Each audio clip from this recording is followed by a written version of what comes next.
Oh, In the maybe winter. that was, I went back through it, maybe that was it. Thank you, Tom. The great Oz in the back. Huh? Good evening, everyone. Welcome to November 10th, 2025 Planning Board meeting. If we could please first stand for the pledge. Sorry, Don't be sorry. I pledge allegiance to the flag of the United States of America and to the republic for which it stands, one nation, under God, indivisible, with liberty and justice for all. Thank you.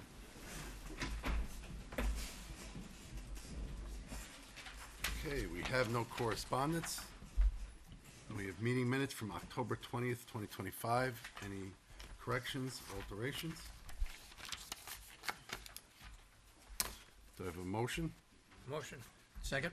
All those in favor? Aye. Aye. Carries. We'll move into the regular portion of our meeting. First on, we have a public informational hearing. This is 380 Downing Drive LLC.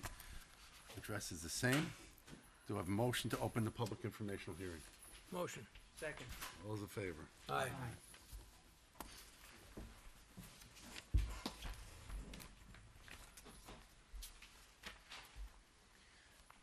Good evening, everybody. Joseph Farina, the Principal Site Design Consultants, representing 380 Downing Drive LLC, who is proposing amending a site plan for a shopping center formerly known or often referred to as the Turco Shopping Center. The shopping center was subject to site plan approval in 1995 when the left end of the building, which was a supermarket historically, became the Turco's food store. That space is now vacant, and the property owner has 3 tenants to occupy that space. The rest of the center is made up of service retail, a bank, and food operations. The property, as I stated, the property owner has 3 new tenants for the space. One is a restaurant, which would go on the left end of the center. The center portion would be an auto parts store, and then the right third would be a bath and plumbing supply, which will have a showroom, bathroom showroom, similar to what Best Plumbing does.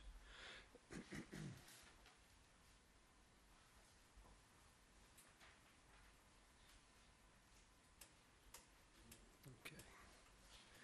So the proposed amendments to the site plan include removing the curved roof structure that is on the front side of the building, which is this area right here.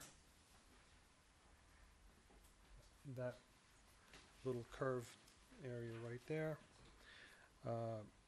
There'll be new storefronts for those 3 new spaces. Additional loading dock area will be constructed at the rear, which will require a setback variance. Trash containment areas are being proposed. There's several options for that. We don't know if we're going to need them all, but we're showing at least 4 or 5 different options for trash containment. As you work your way around the site, we are eliminating the entrance that's closest to the intersection of Downing and Veterans, and opening a new entry point right here, which would put it in line with the main driveway which goes across the front of the storefronts. As part of that, there'll be some new curbing, sidewalk will be extended,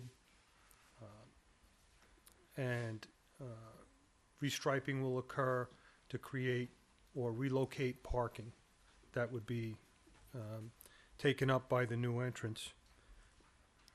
Originally, the original approval was 190 parking spaces. We're providing 195.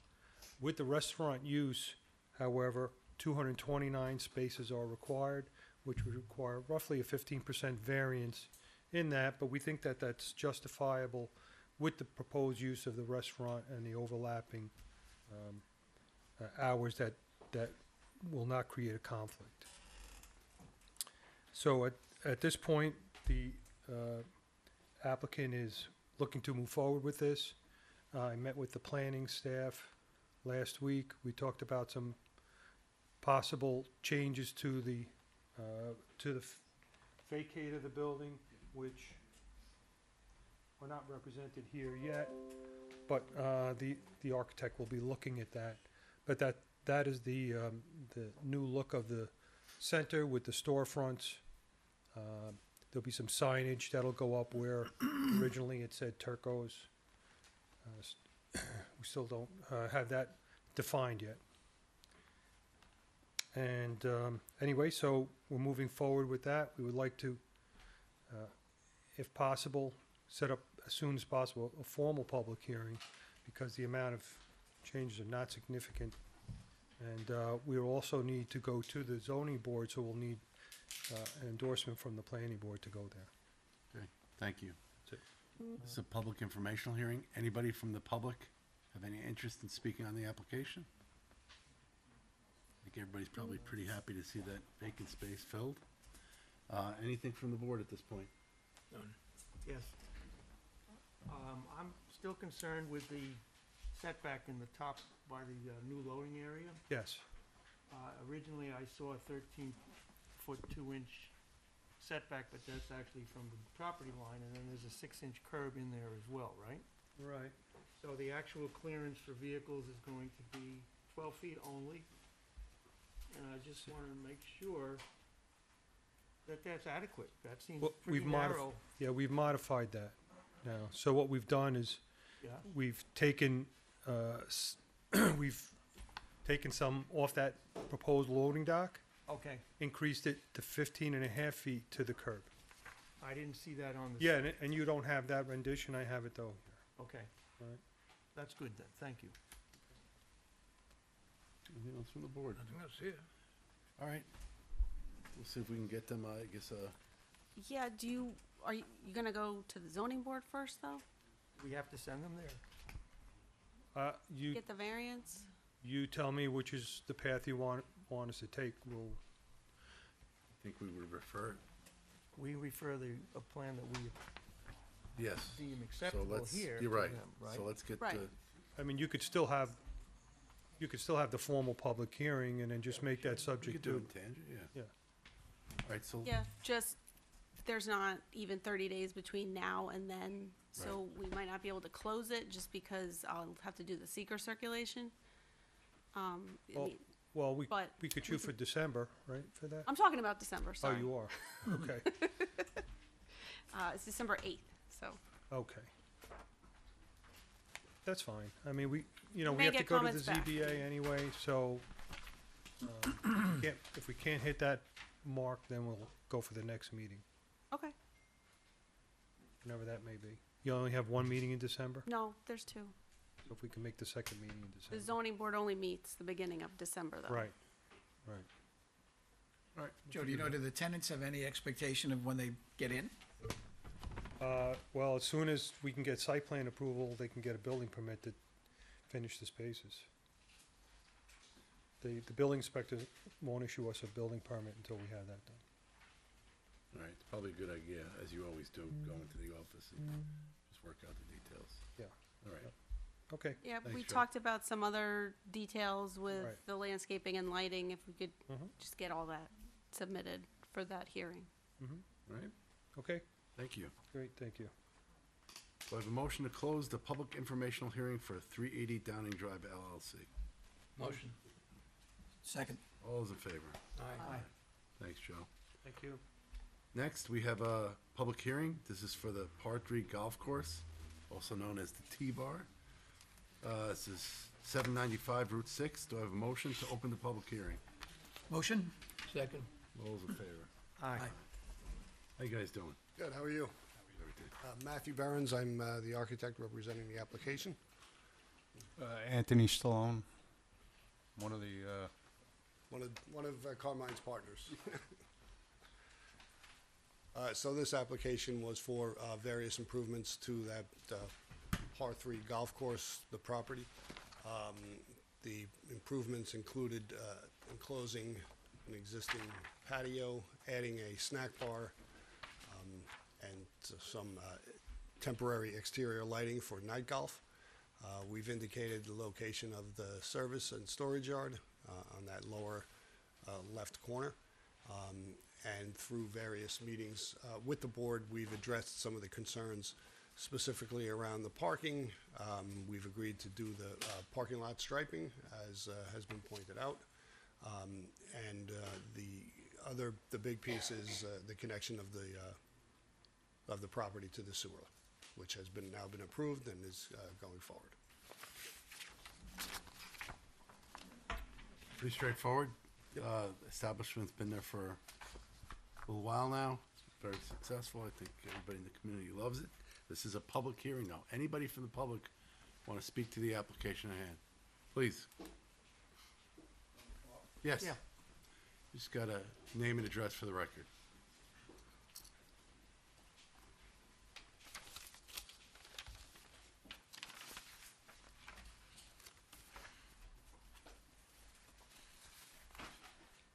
How you My doing? name is Joseph Mignani, and I live at 3714 Wildwood Street. I've been there for 34 years, and I've been a resident of Yorktown for over 50 years. I've been there since the golf course was, opened before the renovation. But now that they've renovated it, I find that there are golf balls in my backyard. There are golf balls in the woods behind me. I mean, it hasn't hit the house, the golf balls, but I'm concerned about my grandchildren playing outside. And they talk about all of the improvements, but they don't talk about anything about any kind of improvements for safety. I know there was at least one incident where a golf ball hit a woman's windshield on Route 6 and shattered it. And nobody talks about that. In addition to the safety concerns, there's been a great deal of problems with noise. Since they redid the restaurant, and turned it into a nightclub at night, there have been numerous complaints about noise. I've had at least, I foiled the police department complaints through the town clerk, and I have 13 complaints about noise coming from the restaurant late at night. My son was here from California trying to sleep. The windows obviously are in the back. Couldn't sleep, had to call the police. And every neighbor that I talk to complains about the noise. And they, nobody wants to jump up and call the police right away at 10 o'clock. But there are a lot more complaints than are filed. Most of them are filed anonymously because they don't want to go on record. But this is an issue, and it's not being addressed. In addition to that, you talk about the lighting being temporary. I'm not sure what makes it temporary. They say they won't shine onto Route 6, but where else are they going to shine? I mean, onto the Taconic. They made a point of it's not going to shine on the Taconic, but they're going to shine on the homes in the back. I had here he is. One of my other neighbors, I've talked to all the neighbors on the street, and they all complain the same thing. Nobody wants to come for these meetings and go on the record for it, but it's a problem. It's not being addressed. My daughter lives on Cami Drive, which is a good distance from the clubhouse. She can hear the noise at times when they have a band on the weekends. It's an issue. And now, the problem with the golf balls, of course, you may know, is because they cut down between 25 and 100 trees that bordered the course in the back. Now, they supposedly replaced them 2 for each one they cut down. That was the rumor, when they improved the property. But of course, the trees are probably this big. By the time they get big enough to make a difference, I'm not going to be there. And that's basically my issue. The lights, they don't talk about which way the lights are facing, but I certainly don't want them facing my house in the back. I don't need the lights in my bedroom at night.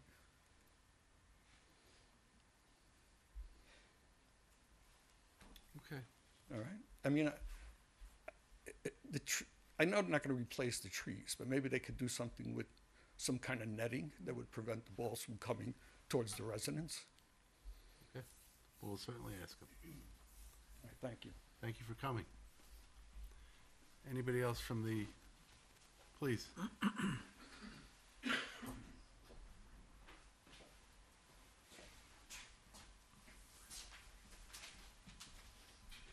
Good evening, and sorry I'm late. My name is, let me get this off. Sorry. Thank you for inviting me. My name is Luis Miguel Esteves, and I am a retired physician, and I've lived in Shrub Oak for 37 years. I have some serious concerns about this proposal that is being discussed tonight. So I'd like to sort of highlight the issues individually. First, the trees. The prior developers of the property illegally cut down 100 old-growth trees, according to the Parks Commissioner. I'm not sure if I got the title correct. When I spoke with him back when this happened. This was done over a long weekend to avert scrutiny. And I think that was pretty obvious to everyone. My neighbor across the street happened to be an attorney working with the town at the time, and he was as surprised as anyone and made some calls, but of course, on a weekend, nothing could be done. So that's sort of water under the bridge. As I said, many of these trees were over 100 feet tall, and they acted as a buffer, absorbing the rain, the runoff from the streams. There's a small stream that traverses the property. Now all that excess water flows into the properties closest to the course, right now. This proposal will exacerbate that problem. And I've not heard any, and I don't think anyone has heard any adequate explanation about how this issue can be mitigated. Although they didn't cause the problem initially, they also didn't solve the problem, as was the intent of getting a new vendor. We also have not heard about the environmental impact, which frankly requires total transparency. So that's I have photos, videos of my backyard from last March. Prior to that, the only other time my backyard was flooded was, and this is going to sound very strange, we had a beaver problem. Beavers were building little dams across that small stream years back. He's talking probably over a dozen years ago. And after a while, they moved the beavers out, humanely, and brought them upstate. That was the only other time when my property was flooded like this. And if you have a file, I can download the file to show you the extent of the flooding that abuts my property. I happen to have one of the larger properties just because of the angle, and it's right directly across from the golf course. Second issue, lighting. I'm not sure if any of you have read about Guantanamo Bay or even seen old police procedurals about a perpetrator being interrogated by authorities. Bare room, dark, except for one bright light shining on the perpetrator. This is what I'm dealing with. That is what it's currently like when I'm sitting in my living room, kitchen, or family room. And there's one light in particular that shines directly at me.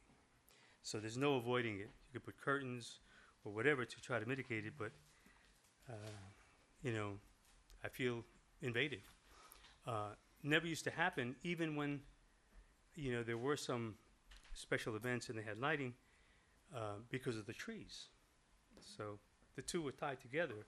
The trees created a buffer environmentally and also visually. And thirdly, sound.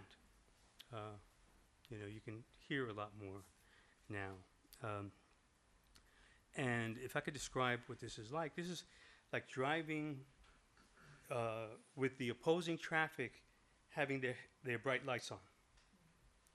You know, maybe it's not a major thing, but it's very disturbing if you're trying to sit there and have dinner or watch television or just relax. And then lastly, the music. Concerning the loud music emanating from the property, we need to be clear about one thing. This entire project is not about a golf course that offers music entertainment, but rather this is a music venue that happens to be located on a golf course. All of these proposals I'm hearing have to do with expanding that part of that business. Parking. How much parking do you need for golf, night golf? How many night golfers are there? I can see exactly in front of me how many night golfers there are. And, you know, if you want me to count next time, I will.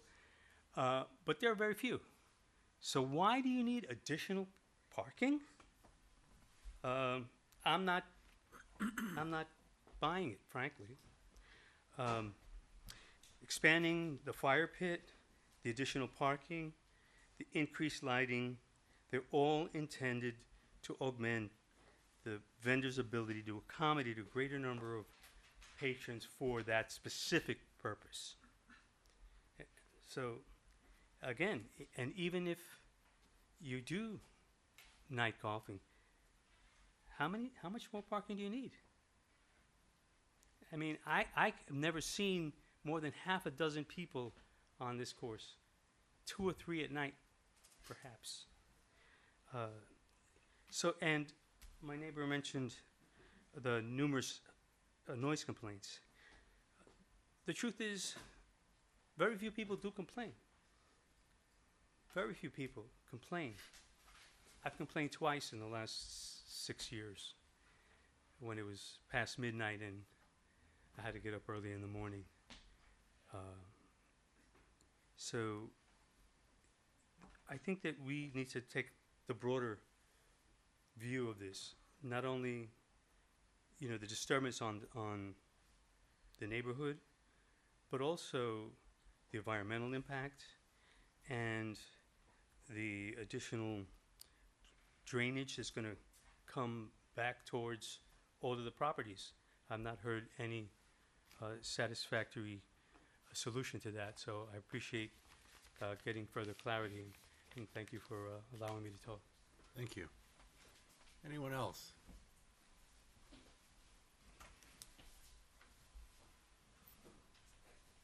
My name is Ron Bainberg. I've been a resident at 3660 Wildwood Street since 1984.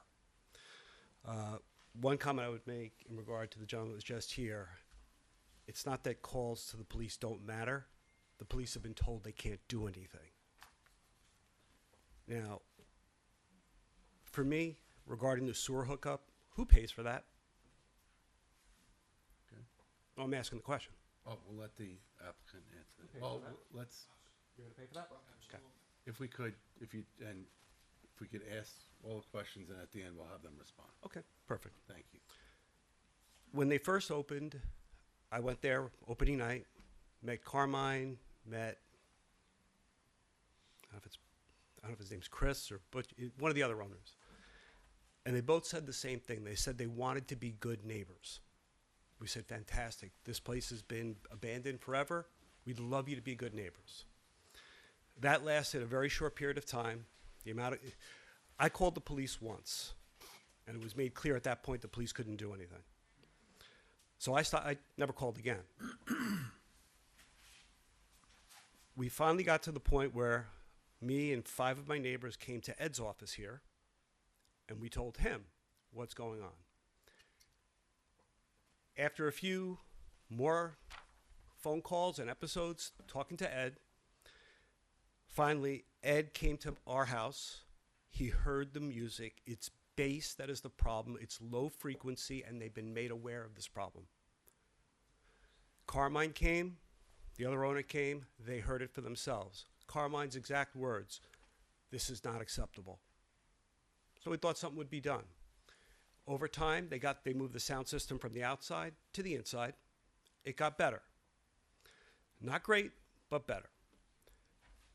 Then it is kind of frustrating that Carmine gave one of my best friends his cell phone number. It says, "You've got a problem, text me." It worked for the first few times. After that, he texted Carmine, who's never there.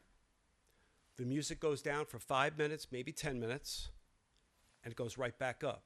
So now you have who's ever running it during the day ignoring one of the owners. That's a problem. The police department, if you're going to ignore the police department, how are you a good neighbor? If you're going to ignore your neighbors, how are you a good neighbor? And there's not a single person, I believe, in the town council or in this entire Yorktown that's in this building that would ever tolerate what we are tolerating on Wildwood Street. Now, I will tell you, being fair, 2 months ago it was really bad. I'm now communicating directly with Ed because he's the only one that they listen to. Ed went there, and for the last 2 months, my experience, it's been a lot better. Not great, but much better. I thought Ed was going to be here because I wanted to know what he said to them that night, but he said basically he's had it. That's the words I got from him. But I don't want to speak, I don't want to put words in his mouth.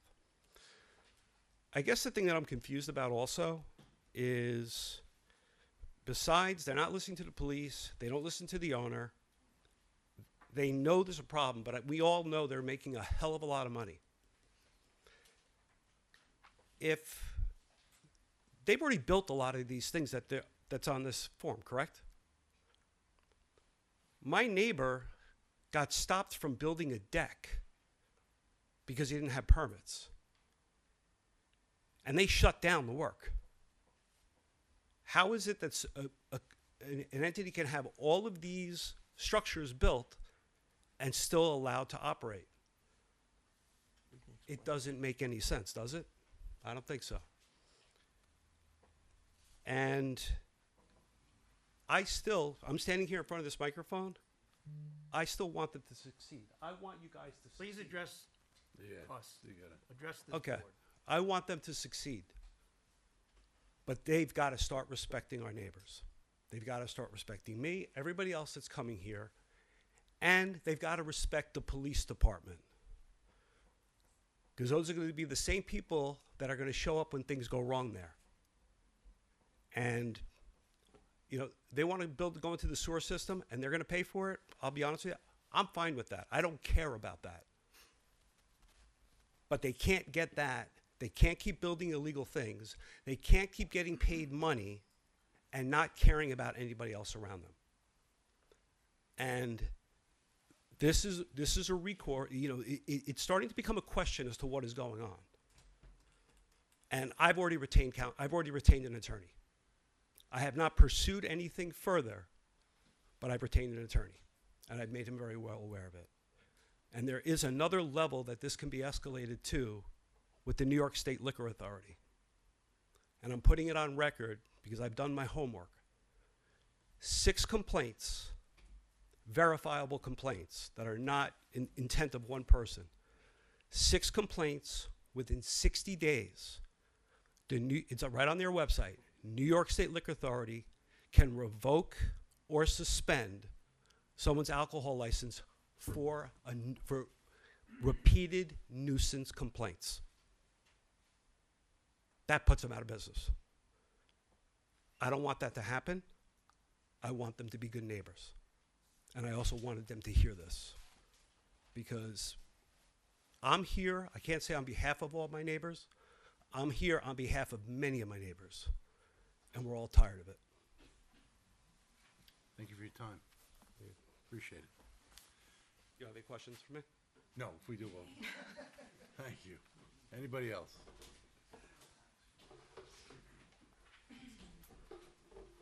Hi, Hey, how are you? my husband and I, he's lived at Wildwood Street, on Wildwood Street for his entire life. which Christopher is Hess. Almost 55 years. I've been there for 20. Give him the I've been a address. lifelong, 3638. Thank you. I'm a lifelong Yorktowner. My family moved to Yorktown about 70 years ago. I grew up on Hunterbrook Road with 7 brothers and sisters. So long-time Yorktowner. My neighbors said mostly everything that I wanted to say. The noise is unbelievable. It's life-ruining.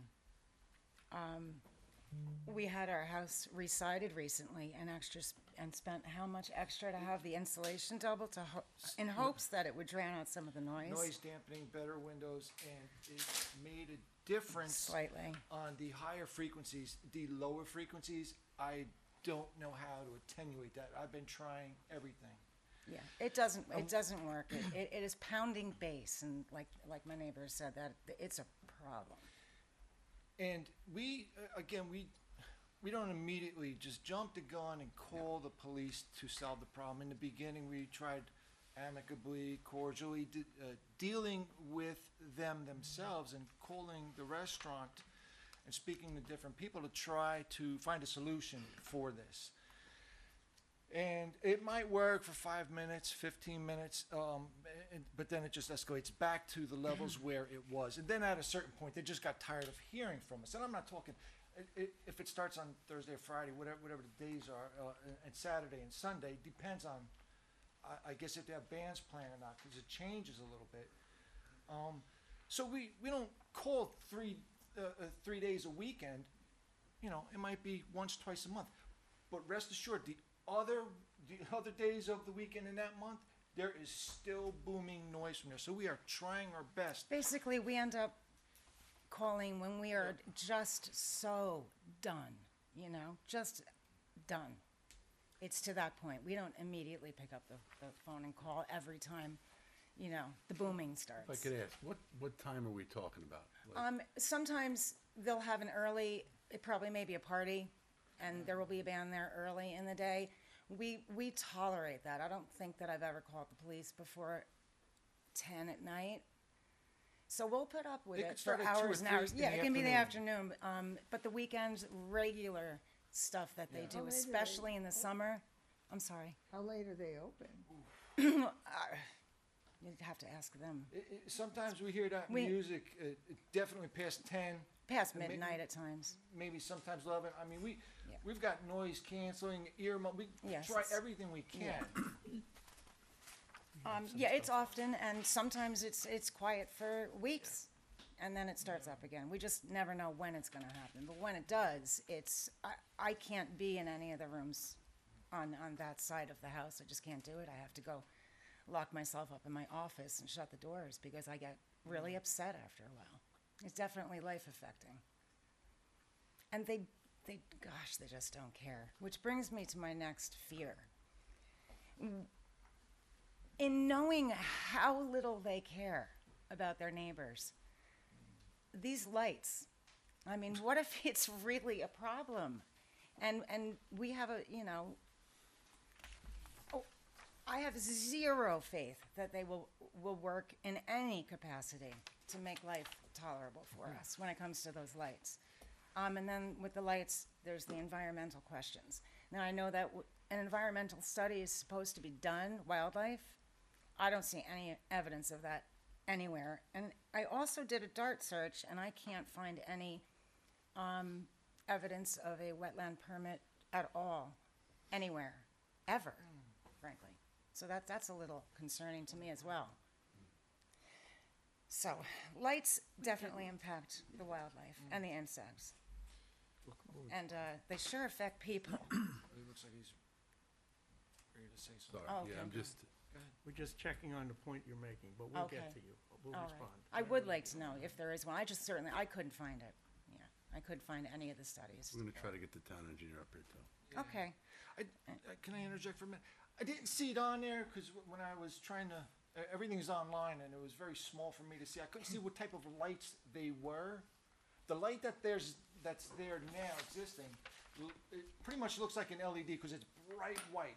It doesn't look like it's metal halide or xenon or anything like that. It looks like it's LED. So another question would be, what kind of lights are they putting? They're temporary light towers. It's a compact vertical mast. A compact what? Vertical mast. It's Oh, a, you're just not, you don't know what So it's kind of light? LED?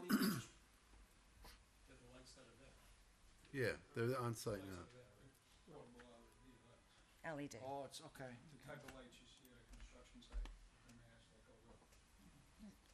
Light towers sounds a little, All right, so I'm sorry, go ahead. No, just bringing up that point that they are super bright. If they're not pointing at the traffic, they're pointing at the houses. So in the application that's in, as part of this approval, it reads restaurant hours are Monday through Sunday, 11 a.m. to 11 p.m. Restaurant will close on Mondays, months of January and February. Golf course opens at 7 a.m. till sundown. Night golf, May 1st to the first week in October. Days Tuesday, Thursday, Friday, and Saturday from the hours 8:30 to 11. And lights are directed north and south facing away from the exit at Taconic Parkway. So that's part of their, yes, And yes. that's just the familiar with Taconic that. then. I think we need to have some. The hours of the bar, though, sorry. sorry. The hours of the nightclub are much later than 11. They probably shut their kitchen down at 11, but they're not shutting down at 11. That's when, the fights start and the screaming and yelling and the motorcycles and all that fun to add on to the music. I've been there for 50 years. 1975. This is a problem. The noise is a problem. Yeah, I had the police come to the house, 3 times. and we made. There's at least once a month where we reach our breaking point, and instead of calling the management there, we call the police. The police come to the house, and there's a couple of issues that I had is they could hear. I got them on camera, me talking with the police about the level of this bass, the music coming out. I invited them into the house so they could hear it through the windows, the brand new windows I just put. I bring them onto the back deck. And my question was to them, why don't, if we have laws in the New York State of it has to be so many decibels at 100 foot, why doesn't anybody have a decibel meter to measure this? Nobody in the police department could present this decibel meter. And then the other point that the police, there was 2 officers there that night that brought up to me, is they said it was, I don't know how accurate this is because I don't know the law. They said it was a live band, so they can't control the volume. There's nothing they can do. I don't understand how a live band doesn't constitute noise. Yeah, that's a misunderstanding on that one officer's part, I believe, because I did explain to him that amplify. The code says You can amplify your stereo, but amplifiers are what bands plug their guitars into. It's amplified, but he wasn't quite getting it. So the level of noise well above ambient at those hours. Yeah. Well above ambient. Yeah. It's unpleasant to live there. I think that's all I can add, right? I think you can hear the frustration. and like he said, In your we speak for a lot of the neighbors, and we got the records right here to show you. I did a FOIA request. And that it's not just this is the 3 double-sided or for 4 the here. noise This is complaints. an entire street that is backed up to this golf course that is doing their best not to call the police every time because we want to be somewhat amicable and cordial with our neighbors. And we don't want the police to consider us Yes. nuisances either, right, and just thank roll you. their eyes at us. That's a all big for part us. of it. Thank you very much. Thank you, appreciate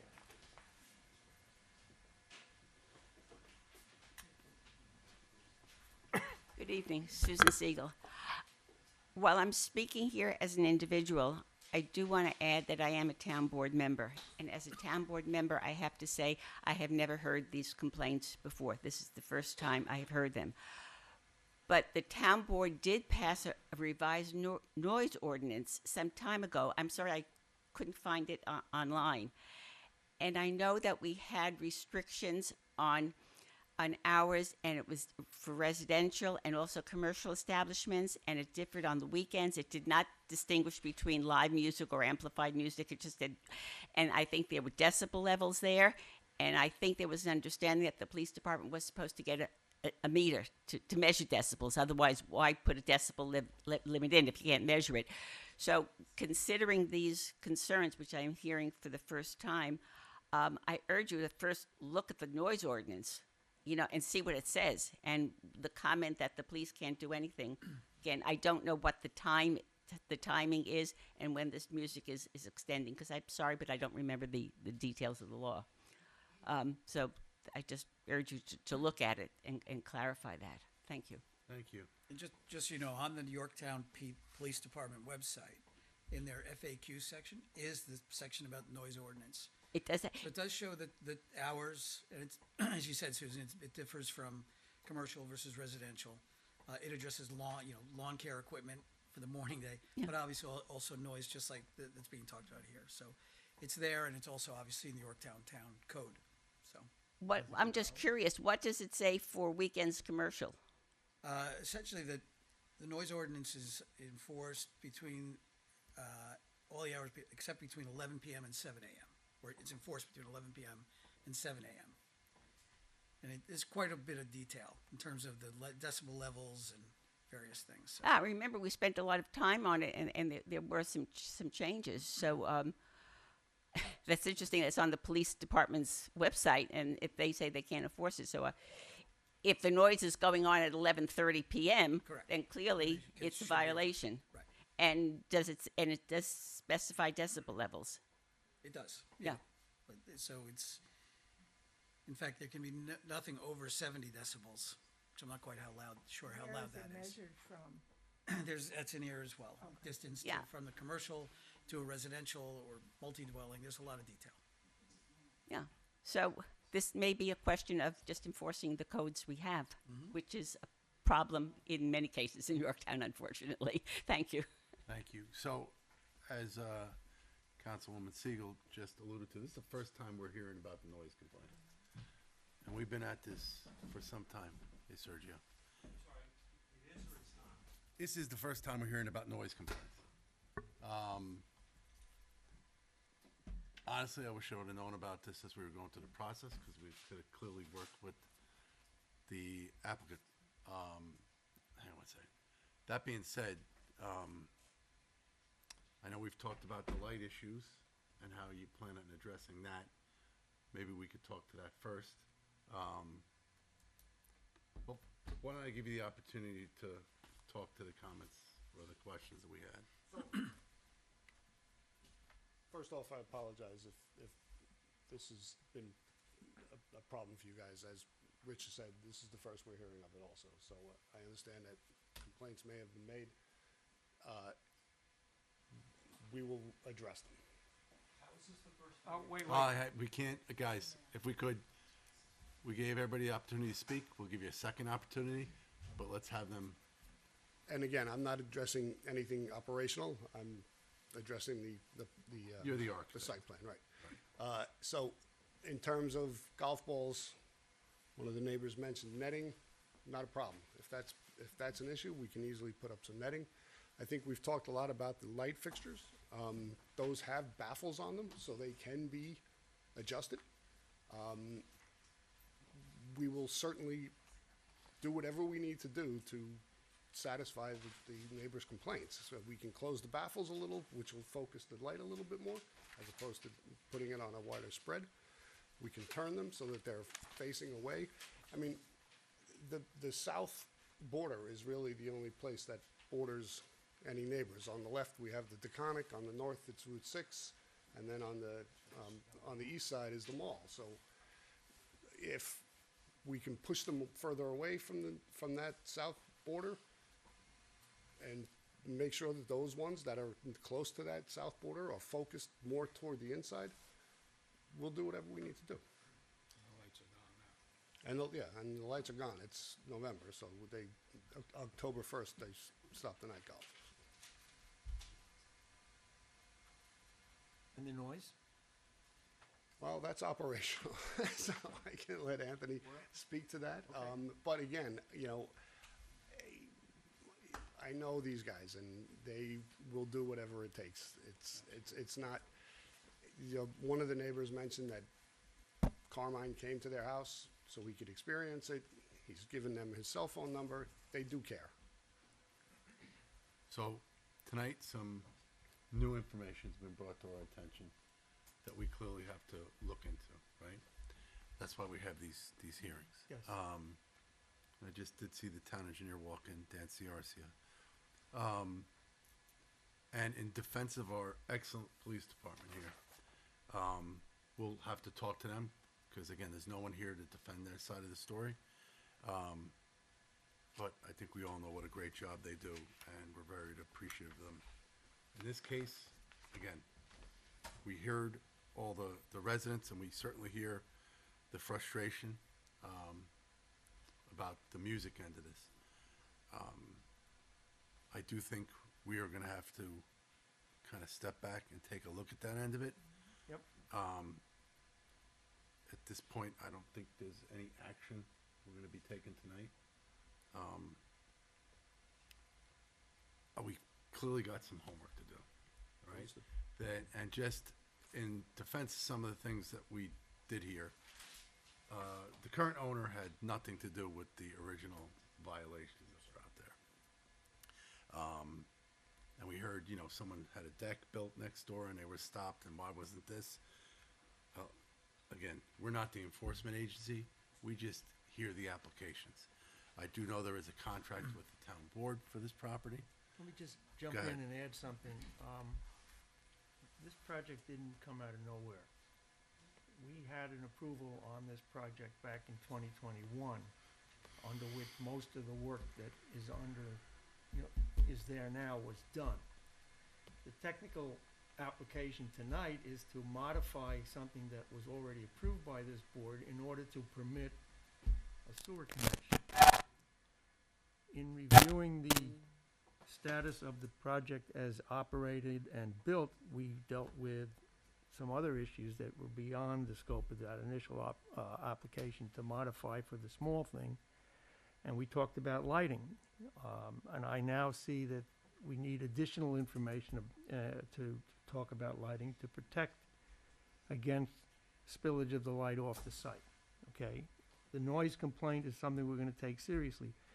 We recently did an approval for the guiding eyes over on 202, where we had the sound very much in our minds as we were going through that project, and we had measurements and things done. We didn't do that here. I'm not sure we were aware of the specific end use of that restaurant with the entertainment and the music and everything else when it came to us the first time around.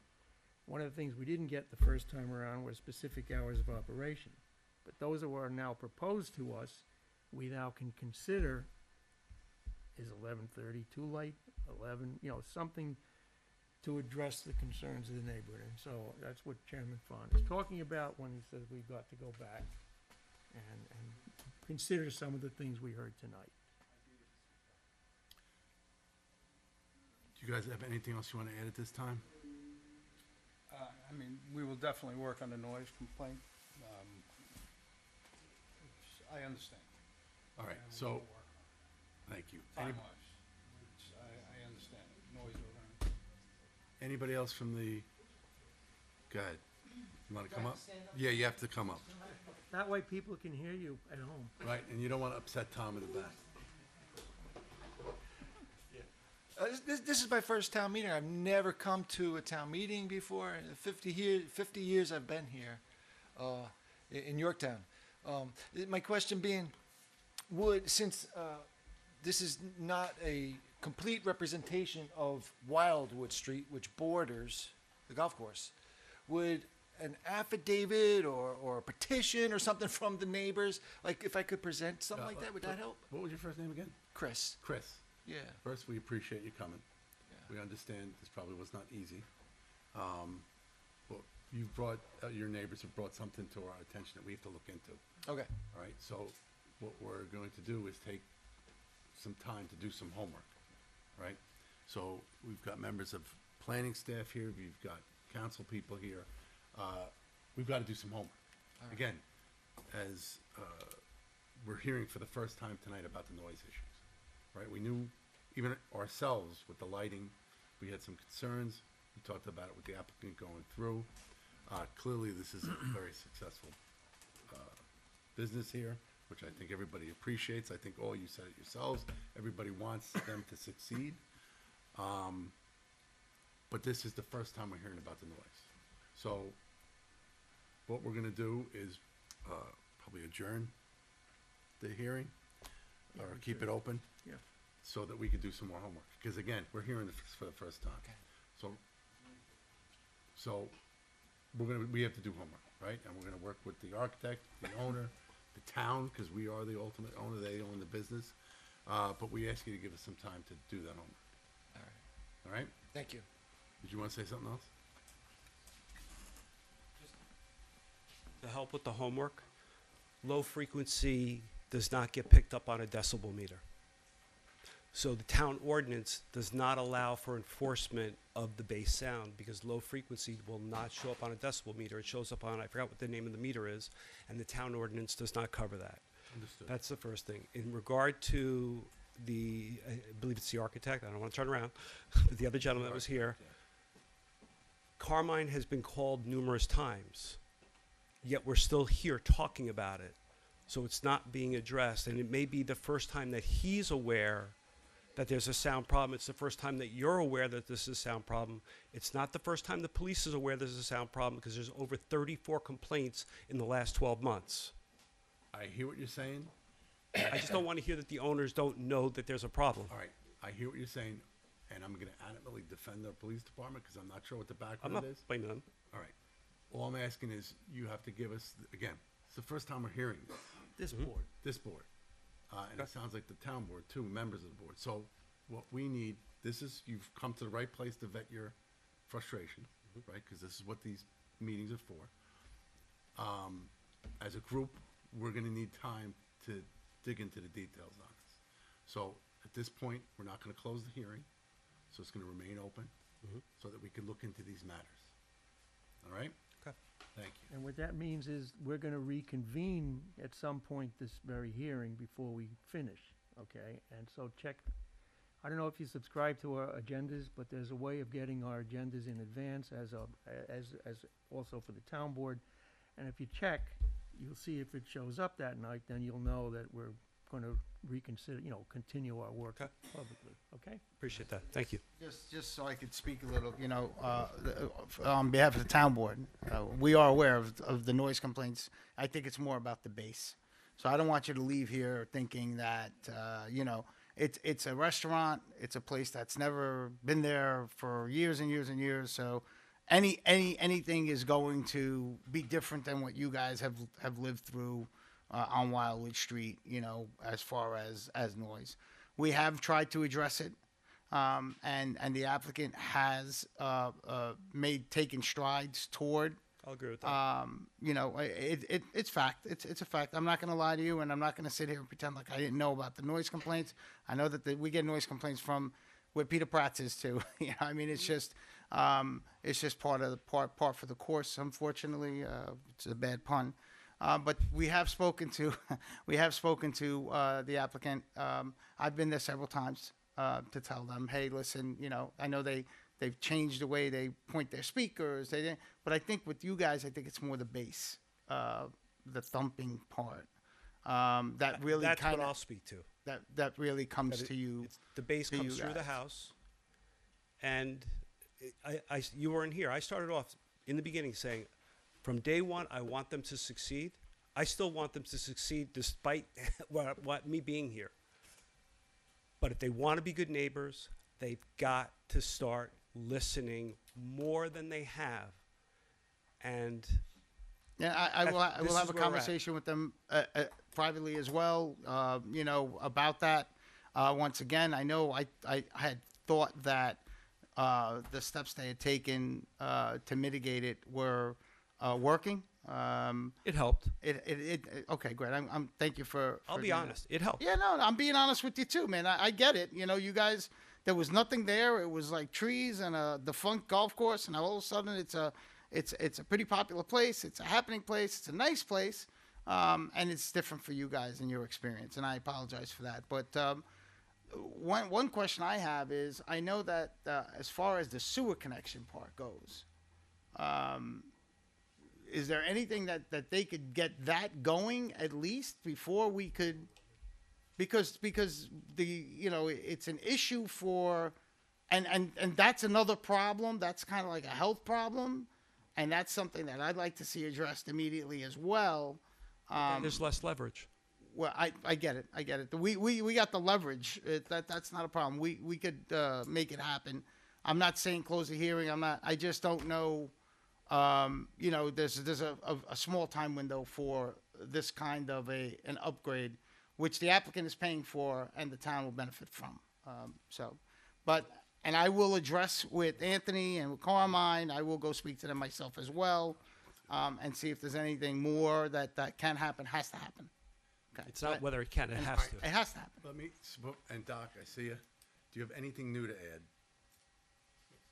You got new information? Well, I have a question that I don't believe. Come to the mic. You touched upon it. The question is the environmental impact, because it's not only the trees that created an additional downflow of water to the adjacent properties, but it's also when you build a parking lot, there's no dirt there to capture the water. When you expand, paved areas, as in a fire pit, that water is going to run downstream. And I've not heard about what solutions are going to be proposed to deal with the environmental impact of this additional structure. I'm not saying I'm opposed to it. I have not heard how this is going to be dealt with. The one thing I could assure you is the amount of work that's out there is not going to impact the flooding. When you get those kind of events, those storm events, and Dave Paganelli, our superintendent of highways, has gone out there and they've done some cleanup. This is a DEC regulated wetland, right? And I know Dan CRC was in and out. He's the town engineer. He can more deal with that. We will get you those answers. But when you get the storms that we've been having, more recently than not, what they're doing out there is not going to impact that. But we'll get you the information. At this time, not to belabor this, we have some homework to do. We'll clearly be setting up time with you guys to discuss this further. At this time, do I have a motion to adjourn the public hearing? Second. All those in favor? Aye. Thank you very much. We'll be in touch. Thank you. Oh, no.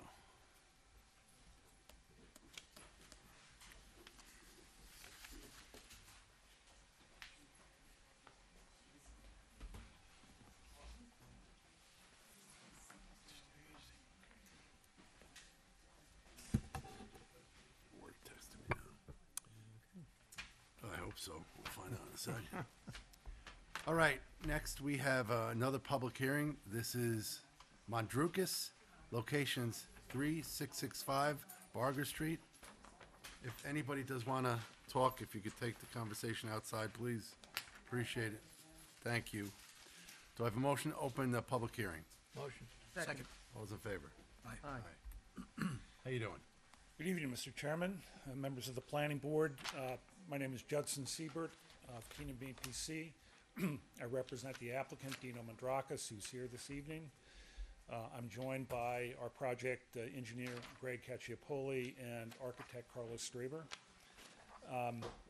We presented this application at a public informational hearing last month. As I mentioned then, it's a pretty straightforward application. We intend to raise an existing single-family residence on the property. It's located just off of Route 6 on Barger Street, and in its place construct a completely zoning compliant commercial building, about a little over 2,400 square feet with on-site parking.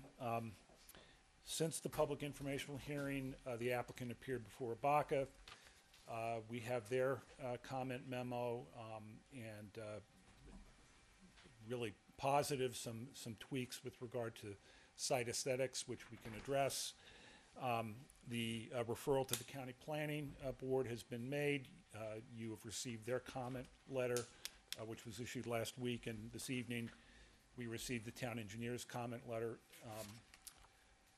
No comments that are really unexpected. I would note the county planning board indicated some question about whether the number of parking spaces should be reduced from 13 to 10 because of location relative to the floodplain. We think that that really is unnecessary. We are going to have sufficient stormwater practices in place on the property. There's no implication of wetlands at all. We're outside the buffer.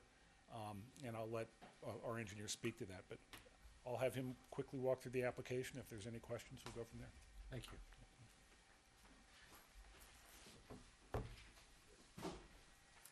Good evening, Greg Ketchapoli, engineer on the project. Just to quickly piggyback what Judson said, it's going to be a commercial building with associated parking. I believe we have 13 parking spots, garbage area, and then the proposed structure. There is a floodplain on the site.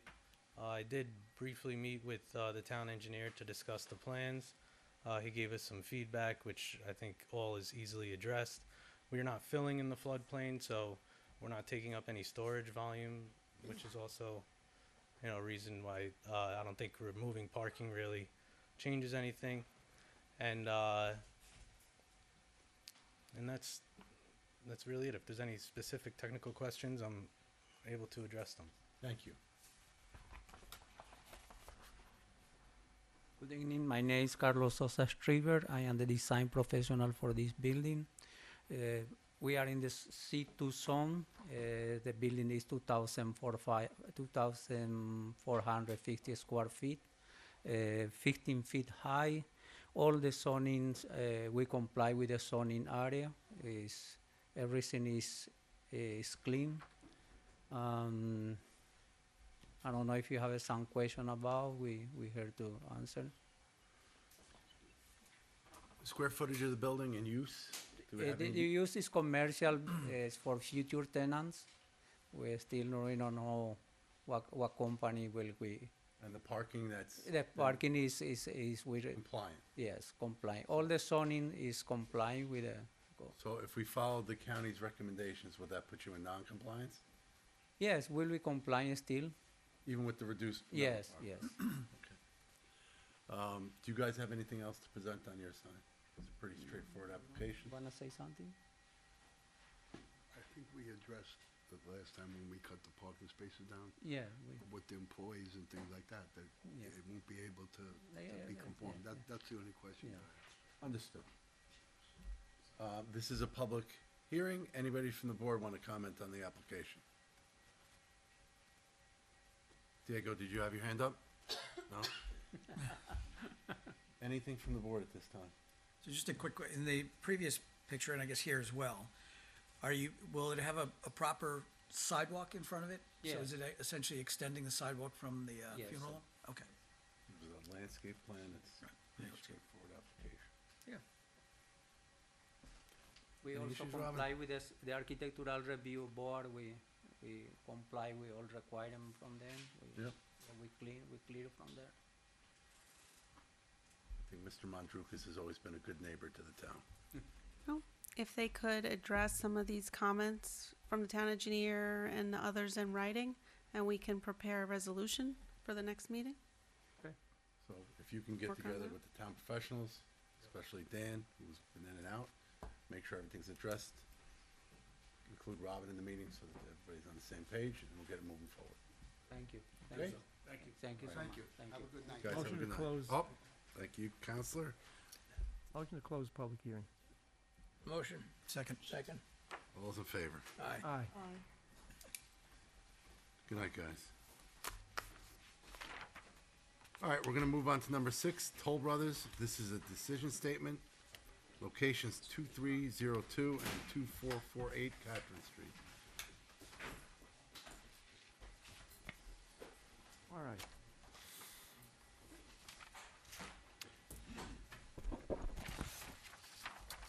Where are we at on this resolution? Hey, Good evening, Mr. Chairman, members of the board. For the record, David Cooper, partner with the law firm of Zarin and Steinmetz, here representing the applicant Toll Brothers, the contract vendee to purchase the field home and wholly comforted property or a portion of it.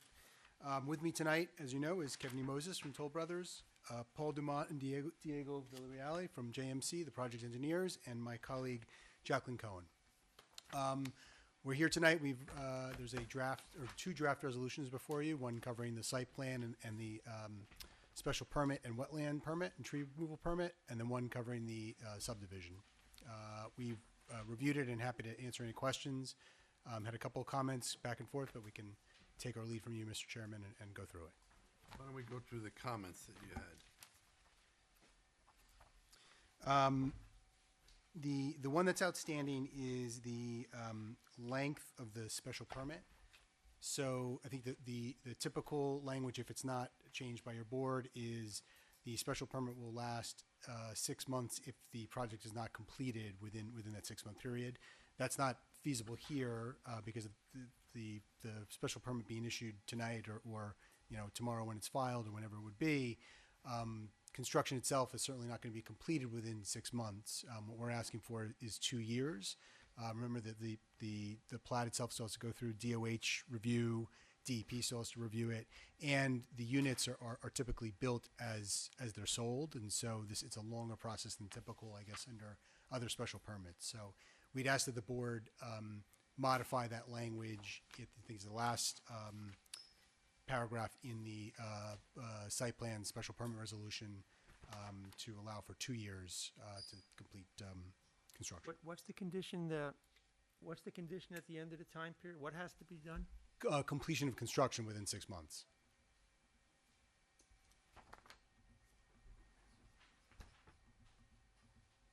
Your memo on this says building permit. Excuse me, sorry.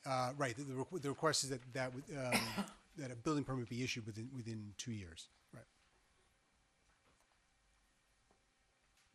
You don't expect to get a building permit within 6 months? Certainly not within 6 months because the Building permit, not right. completing construction.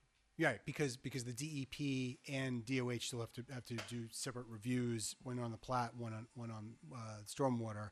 That's going to likely take more than 6 months. Plus, remember, we still have to close the transaction and then record the subdivisions, et cetera. It's going to certainly take more than 6 months. You don't know what the lead time was with those other agencies.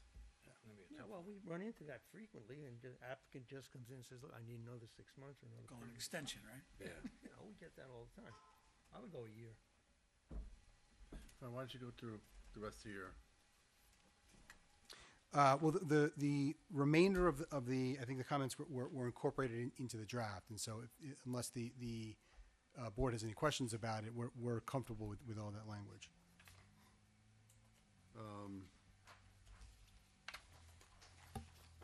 I know the one issue came up about the fees to the planning department about putting it in escrow. Yes, so similar issue here because the order of events is a little it's unique because the way that this is going to work out is once the plat and site plan are ready to be signed, the current owner is going to present it to you for signature because Toll Brothers won't close on the property until all approvals are in hand, including the signed plat and signed special permit. And so we understand that the town wants the payments of certain of those mitigation fees up front before the chairman will sign the plat or the site plan, which makes sense. But the issue is we just need to make sure that the seller then proceeds to closing. Now we think that we know they're going to close, but in the unlikely event that they don't close, we would need to deal with that before the fees, and so we don't want to go chasing after the town for the fees in the event that closing doesn't occur. And there was also a question about the disbursement of fees. Say that again? The paying of fees, there was different, Yes, we worked out a schedule with respect to certain fees being paid up front, certain fees being paid once building permits are issued, and others when CBO is issued. and the issue with the field home timeline being, I guess, donated over to the town. So the way that the town board resolution reads is upon the signature of the site plan, the town board has to decide whether or not they're going to take the property itself by the time before the chairman signs the site plan. What we're proposing to do is in order to accommodate again that order of closing, is give the town 60 days after the signature on the plat to make that determination. So it's an extra 60 days than what was agreed to with the town board. We understand we're trying to balance two issues here. One is obviously, as Toll has said, they don't want to hold on to that parcel forever. They need the town to either make the decision to take it or not take it, and then they'll sell it on the open market. The concern is that if that's just held out in abeyance forever, it kind of defeats the purpose, and it certainly defeats the purpose of Toll's offer of $150,000 of fees towards maintenance while the town tries to decide what to ultimately do with the building once it has it. And so the proposal was to add another 60 days onto that time frame, so that just in case, some concern from staff was, look, there are a lot of moving parts here. Is the town going to be ready to actually take title, the day that the site plan is presented to you to sign? Possibly not, right? There's just a lot of moving parts, and so we needed a little bit more time to just make sure that all the ducks are in a row, so that when we're ready to close on the field home parcel with the town, everybody's ready to actually exchange documents. Okay. Does the board have any questions on to what we've? No questions. All right, so two things that we need to I'm discuss. still thinking about this one. The 2-year? Or I the- mean, there's a lot of, I'm not sure what some of the connections are here. I mean, tell me where the Hunter Brook Field contribution goes. Is that contingent on anything other than the approvals? That's going to be paid up, that's, sorry, at, That's signing yeah. of the site plan. Yeah. Kevin Moses is the owners. So that's, It says the Hunter Brook fee will be held in escrow until the town board determines not to accept the field home or when title is transferred to the town. Or am I misreading? Oh, that should be the field home maintenance fee, not the Hunter Brook field mitigation. That should Right. be. Okay, so all those fields except the Hunter Brook field are subject to those conditions. No, All of those except the field home maintenance fee. yeah. Go into escrow? No. All of them go into escrow, except that the Hunter Brook field, No, or I'm sorry, the field home maintenance fee will be held in escrow until such time title is conveyed. Why does the Hunter Brook field have anything to do with the field? Doesn't. home? It's a typo. It's a typo. It should be, the way it should be Field read, home right. Typos are important now. Robin, have we ever done anything like that before? No, we don't usually take any escrow. The fees that you're required are due at the time of signing of the site plan. Certainly, some of these fees are different from the planning fee, the general development fee. That cannot be changed, and it would never be refunded. That's part of the planning review fee. Right. So that shouldn't even be included in this, I guess, grouping. I think everyone can respect that Toll Brothers has been in business for a long time and done a lot of transactions. We've seen every black swan that could possibly occur. One of which is when a seller cannot deliver title. And then we have to go and then recoup fees that we have paid to a town. It's not a fun process for everyone, for anyone rather. So all we're asking is that these fees be delivered to the town, held in escrow with the town attorney, until such time closing occurs. That should be 30 days. at Right, most. which is right, because remember, there are a couple of other Just- things. that are- All we're saying is, don't cash your checks for 30 days. That's it.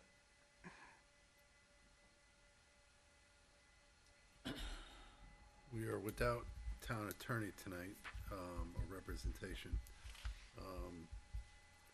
I mean, the only one I can see that should go into an escrow is the one that's attached to the field home, because that's the only contingency that we haven't What is figured the out. issue with not cashing checks for 30 days? Pardon? What is the issue with not cashing checks for 30 days? Well, I think fees. The conditions, I'm talking about what conditions you're attaching to when you I'm can just asking, cash. well, that's what the condition says. So what is the issue with not cashing a check for approximately 30 days? It's not in compliance with the resolution. Let me just, there's other protections that the town has here, because the plat itself, once it's signed, has to be filed within 30 days under your regulations. And so if they need to close by that time as well. And if they we're not don't close, well, that's the issue. If they don't close, but that's then. not within our control, that's not an issue. No, but then, right, but then the project doesn't happen, and so the mitigation fees need to be returned. Right. So if we approve this project and everything is signed and you don't close, whose problem is it? You have an approved. Certainly ours, because You have an we've invested approved so much project. money.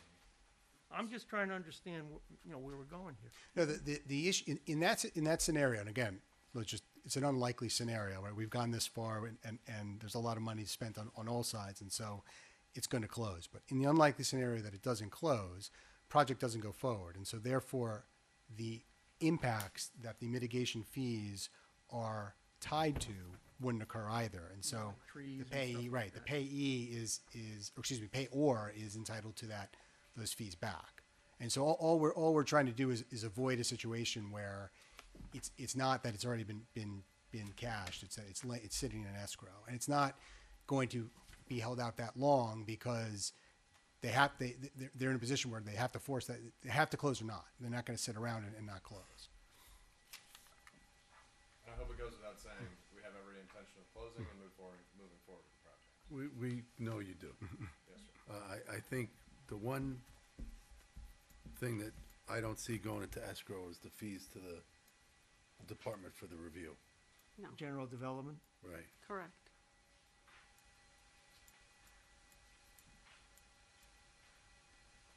Should we maybe refer to the town attorney, the conditions that we'd want to protect the town in the event of a failure to close? Well, I don't see how the Yeah. town is not protected. If they don't close, there's no They get the moving money back. forward. That's it. What does the town have that's Will the at site risk? plan be void? I don't see what plenty of is site at plans that risk don't to get the town if we put that in Site escrow. plan is approved. That's the end of our job. That's it. Whether Exactly. they can do it or not is It's out of second our question. hands. The special permit would expire in that scenario. Well, we've had many, as Rob said, we have many applications for extensions of these things. But we're not talking about that, we're talking about the escrow. Well, the field home maintenance fee wouldn't be paid unless the town accepts title, right? So Correct. should that not be in this paragraph, like this list? Can that be separated? Should be. With the language, it's in there, right? They're all just kind of held in escrow, except the one fee that will be held in escrow until the time of closing. Right, so just take it out of this conversation, I guess, And put it But with- yeah, right after it. as in still under still 5. due, but still due at the same time, you're saying? Well,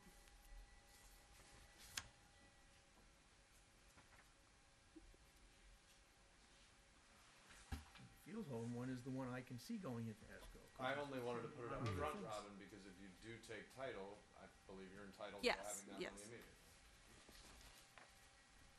Does that make sense? yeah, So we can leave it there, but just tweak the verbiage? yeah.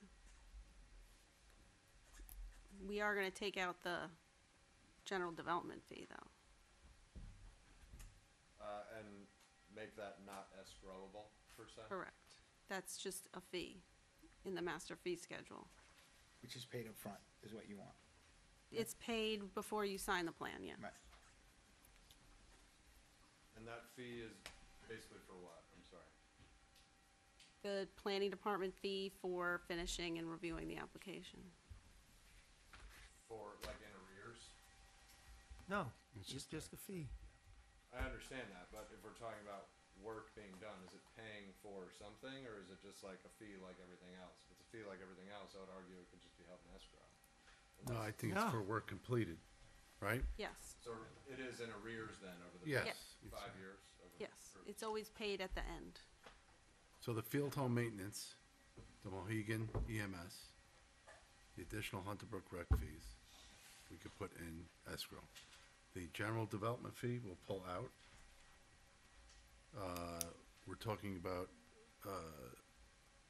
and I don't think we have an issue with the other fees. I think we can live with that. Okay.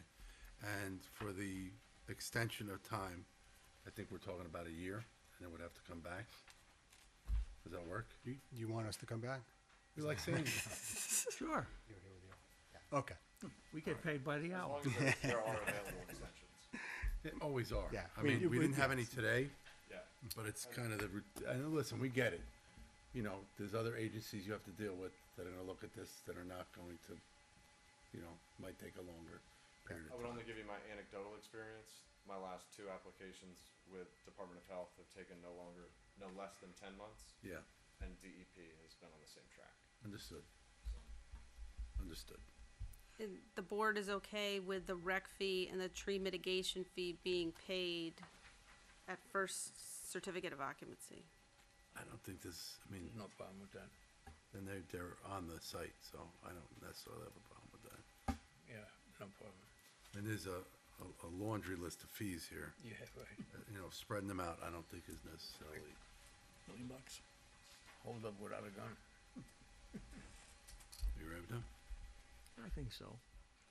I mean, it's because they're the contract vendees that, you're a contract vendee at this Correct. point. It raises all those issues, so I understand.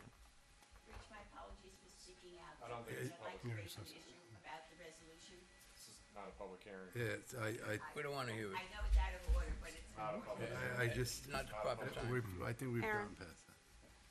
Did you finish your thoughts about the 60 days? Paragraph 5? Emails. Andrew. I think so. You gotta rewrite number 5, right? Yes. Hunter Brook field mitigation will be subbed out for field home mitigation. And general development fee will be due, not in escrow. I believe those are the edits. These are donations.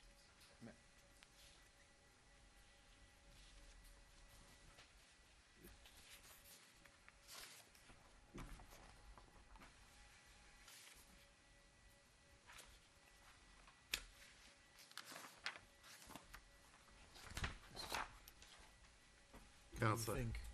the, Anything else? let me ask 2 questions. The tolls commitment is how much per unit for the rec fee? 472 divided by 118. It's the full amount, is it? 4,000. Yeah, How much? 4,000 per unit. 4,000, yeah, Oh, thank that's you. right. Yep. Okay. And. What other question? That's number 18, right? That's got those 2. Yep.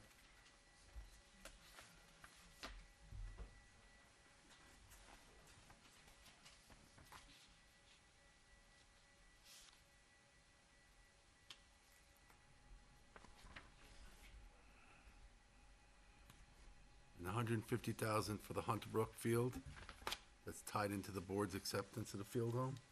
It's not. That's not, Not gonna that's be- not right. that's That's gonna the- That's gonna be changed. All right, let me just go through my other cheat notes here. All right, I think we're good. Anything else? No. Counselor, you were right, as amended? Yes. Did we miss anything? Not that I could see. Just the original question you had about the acceptance of the transfer of the field home and when that would be. That What's sounds it- like it's gonna be when they close. What's in the resolution on The that? zone change resolution stated that the town would accept title not accept the decision, but accept title, the latter of 1 year from the zone change resolutions or signing of the site plan. Toll is allowing an additional 60 days to accept title. I have every hope and intention that the town will make the decision to accept the field home building on or before signing of the site plan. Us knowing that there is procedural conveyance hurdles to the town actually accepting title, we're saying, we'll give you guys another 60 days to let that stuff happen. Good decision. I mean, it's up to you here.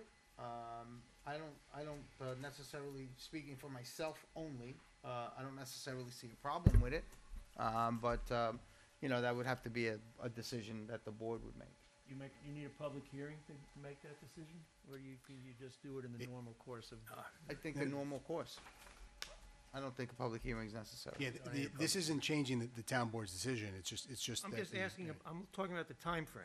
That's, No, I know. I'm saying that the timeframe that the town board decided in their resolution remains the same. It's just a matter of, well, now does the site, what happens with the site plan and the special permit conditions?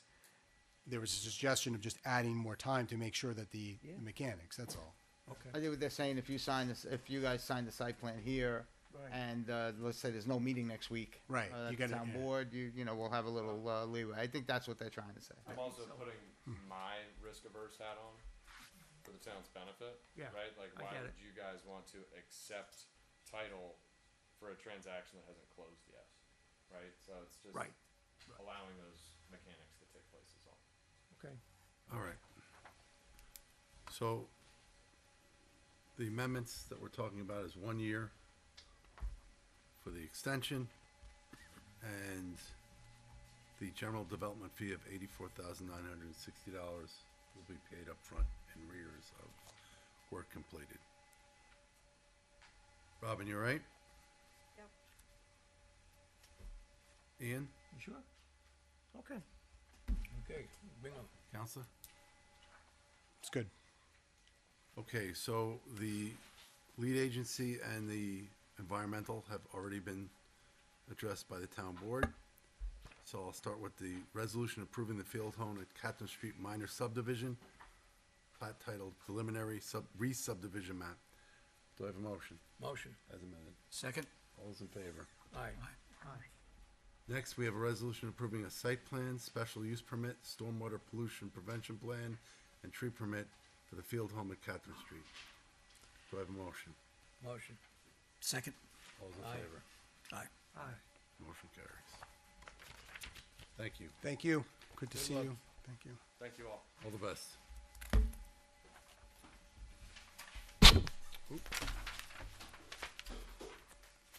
All right, we're gonna move into the work session portion of the meeting.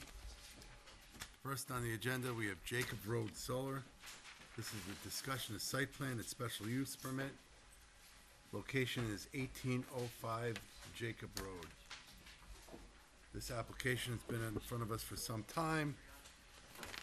Let's get everybody a minute just to get settled here.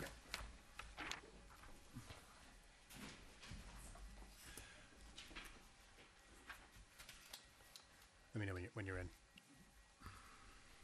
You ready, Counselor? Sure. Yep.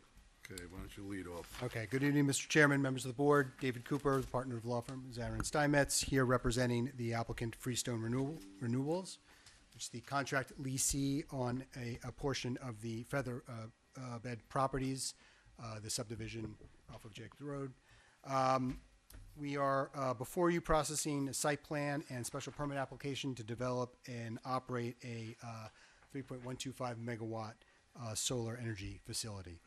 With me tonight is Ryan Hutchinson from Freestone, Nicholas Vombas from Labella, the project engineer, and my colleague Jacqueline Cohen.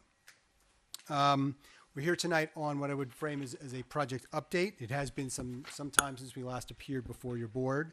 The town board has spent some time considering revisions to its solar law. The moratorium that had been adopted expired in March. There's been no action yet on that amendment. The applicant has been patient. It's been obviously interacting with the town board at their hearings and meetings to talk through amendments. But, you know, it can't wait any longer. It's been almost a year or so since it's been before you. I think January of this year was the last time we were before you on this application.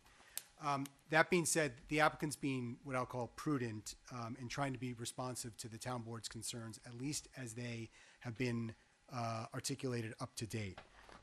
The applicant has revised the site plan to reflect the latest draft zoning amendment that's before the town board. I believe there's a public hearing at the end of the month, I think on the 25th. They've included or increased the setback to 150 feet.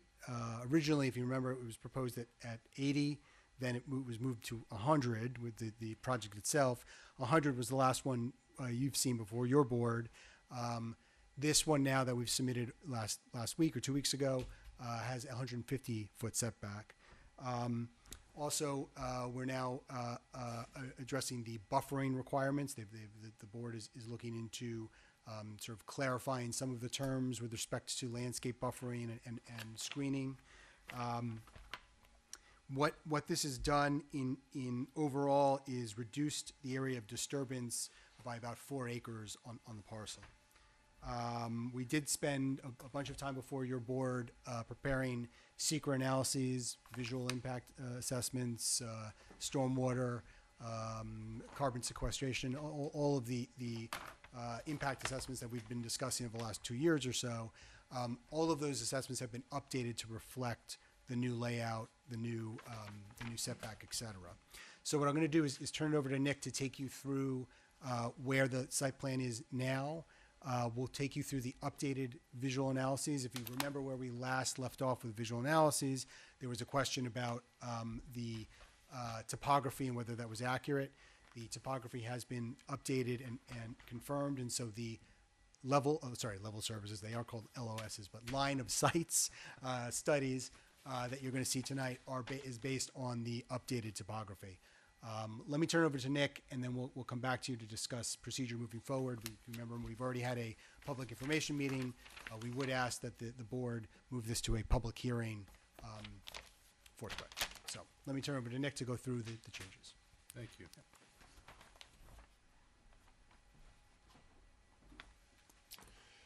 Good evening. Nice to see everybody again. This image that we have before you on screen is not part of your packet. This is something we just put together to help kind of compare the former configuration of the site to what we are now moving forward with. So this red outline here indicates the former limit of disturbance. And inside of that, we have the old configuration of the array. So you can see it extends further south than what we have now. I'm sorry, the panels and kind of the X line there, the fence is that's all the current configuration that's in the packet that we submitted for you for review this evening. So the former site did extend a little further south than what we're now moving forward with. It also extended a little further north, as David was just explaining. We're now looking at a 150-foot setback from the neighboring parcels. That is up from, excuse me, that's up from 100 feet or so that we had previously. Originally, we were looking at about 80 feet of vegetation to remain. We're now going to have over 100 feet of vegetation to remain on our with our closest neighbors here to the west and to the north. Previously, the limited disturbance carried us basically to the property line to the south and very nearly to the property line on the east. We're actually pulling that back quite a bit now. The configuration did require us, in order to preserve generation capacity, we had to push the array a little bit to the east, but as you can see, we're still taking a 150-foot setback from the property line to the east. Can I ask you a question? Absolutely. In reference to the layout, there was a trail, passive park that was proposed in there. With this new setup, how does that impact that? Did you want to jump in on that? Well, I think from an engineering perspective, but it's, well, go ahead. Yeah. Sorry. So the trail that was previously presented is not shown on the current configuration. The panels basically extend through where the trail was located. Right, because the issue is that with the 150-foot setback, if you remember that the trail used to kind of hug the not hug, but it would be towards the east, Right. Away from all the homes on the west side. Now, we weren't part of that review process, but our understanding is that the neighbors on that side didn't want the trail near their homes. But by pushing the array back another 50 feet, it eliminates the ability to put any trail back there and maintain any buffer. So it would be for all intent and purposes eliminated. Eliminated. So Colangelo will have to come back and amend his subdivision approval if that's the case. Because the trail and the conservation easement that you approved is part of their recreation requirement. And I think it's anticipated that it's probably revisiting the recreation fees. Mm-hmm. So which do we put first then? I mean, would we, That has to be changed first. I would think, right? Yeah. It can be done at the same time. concurrently. I mean, Yeah, what we would envision is likely either the approval for the Freestone application would be subject to an amended subdivision, right? The subdivision would have to be filed first before we could pull our permits anyway. What if we don't come to an agreement? Well, we would have to address that, I guess, collectively. But It just seems like we're gonna put the cart before the horse. well, in our view, it's not the cart before the horse from a design perspective and from a special permit perspective, right? So what we need to understand from Freestone's perspective is what is ultimately going to be approved, the layout, landscaping, et cetera, before we're going to be able to present a site plan for you to sign anyway. And So that new locations, that's on the conservation easement area? no, No. that's separate. I'm just Trail. saying it's also included as part of their rec. Got it. Yeah, the only impact this has is on the trail, not the rec, but they were connected in the subdivision approval, and so that I'm assuming will also have to be revisited. Was that original trail in the setback on that eastern border? Or off the property, or off the? The Solar. trail originally ran almost directly north-south, kind of cutting through the parcel. There's no way to accommodate a trail up and around? That is not really for me to say. Right. That is not part of my application here before you. Because right now, the trail is a necessary part of the overall plan. We spoke to Colangelo last week, and the grades on the east side are very steep, and it would be complicated, if not treacherous, to be putting the trail down that east side. So There you go. they are prepared to come back to you and re-talk about it if that ends up being the case.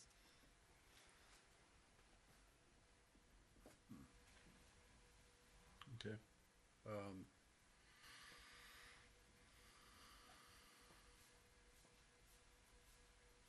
Let's get them in together. Yeah. How you doing? Good. We need an application. Yeah. What do you think? We get that now before we. Together? Yeah, they should file Same time? something with this, yeah. Are you right with that? I didn't hear the Both applications at the same time. Well, we'd have to discuss it. I mean, obviously, we can't control that. We can't force them to do it, but we hear the Understood. request. So Yeah. So, What- we have, and no, I didn't mean to cut you off, but we have a town board that was looking at the solar, there was a moratorium put in place. The moratorium was not extended, so that's over now. We're hearing there will be revisions to the code, we're assuming, right? When you go to public I hearing? don't know if I'd make that assumption, but that is something that's being proposed, So right now, we have, amongst other things, and amongst an all-out ban as well, so. Is there a public hearing coming up? Yeah, I believe it's coming up a few weeks. Yeah. Okay. 25th? Just public hearing, that doesn't mean there's gonna be Right, a decision no, or yeah, anything else. yeah. But there's no moratorium either. Right, the Right. issue, look, the issue from the applicant's perspective is we've been patient and we understand it, but we can't sit here and wait forever. Yeah, you have to move ahead, but we also don't want to. But there are new issues. Right. Right, And we well, also, the issue with respect to the zoning though, theoretically, we could be processing an application as we showed before with 100 feet, right? Because the law right now allows that. I understand the question is, well, what are we gonna do about the subdivision? That's not gonna be resolved tonight. So to the No. extent that we're reviewing the new layout, we'd like to continue reviewing tonight to talk about, go through our lines of sights, et cetera.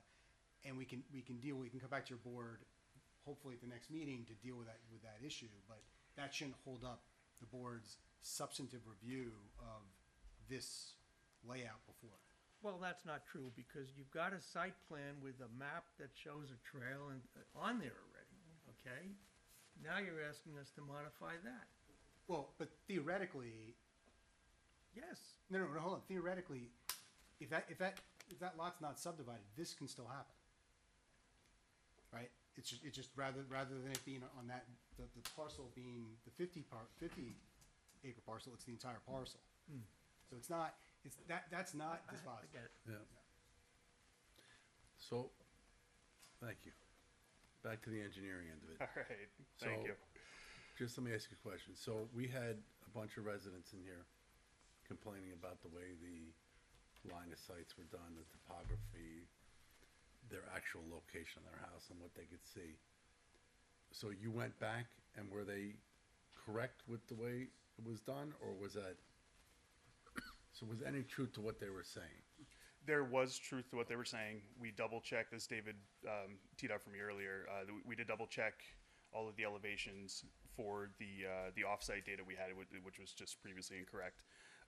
So we did rerun the line of sights. You have the full package with you, but I was going to run through a couple of selections. And we'll get to that. And I don't mean to cut you off, but I'm just trying to get my line. Sure. All right, so the prior way of getting the topography was planimetrics. What'd you use? County stuff? So it was publicly available LiDAR, but the error on our part was the way in which it was processed. Okay. And so we went back, we double checked. We actually had a surveyor compare the public information to actual on-site data that they collected, verified that the elevations that we're now showing here are, within a reasonable tolerance of what you would actually see if we were to get like a traditional topographic map. So a licensed land surveyor in the state of New York went out to your site, or the site, got actual topography, and worked with the other information you had to make sure that it was correct. So we compared the kind of like the intersecting point. So basically, our topographic survey, this line here that I'm indicating on the screen, that is basically the limit of our topography.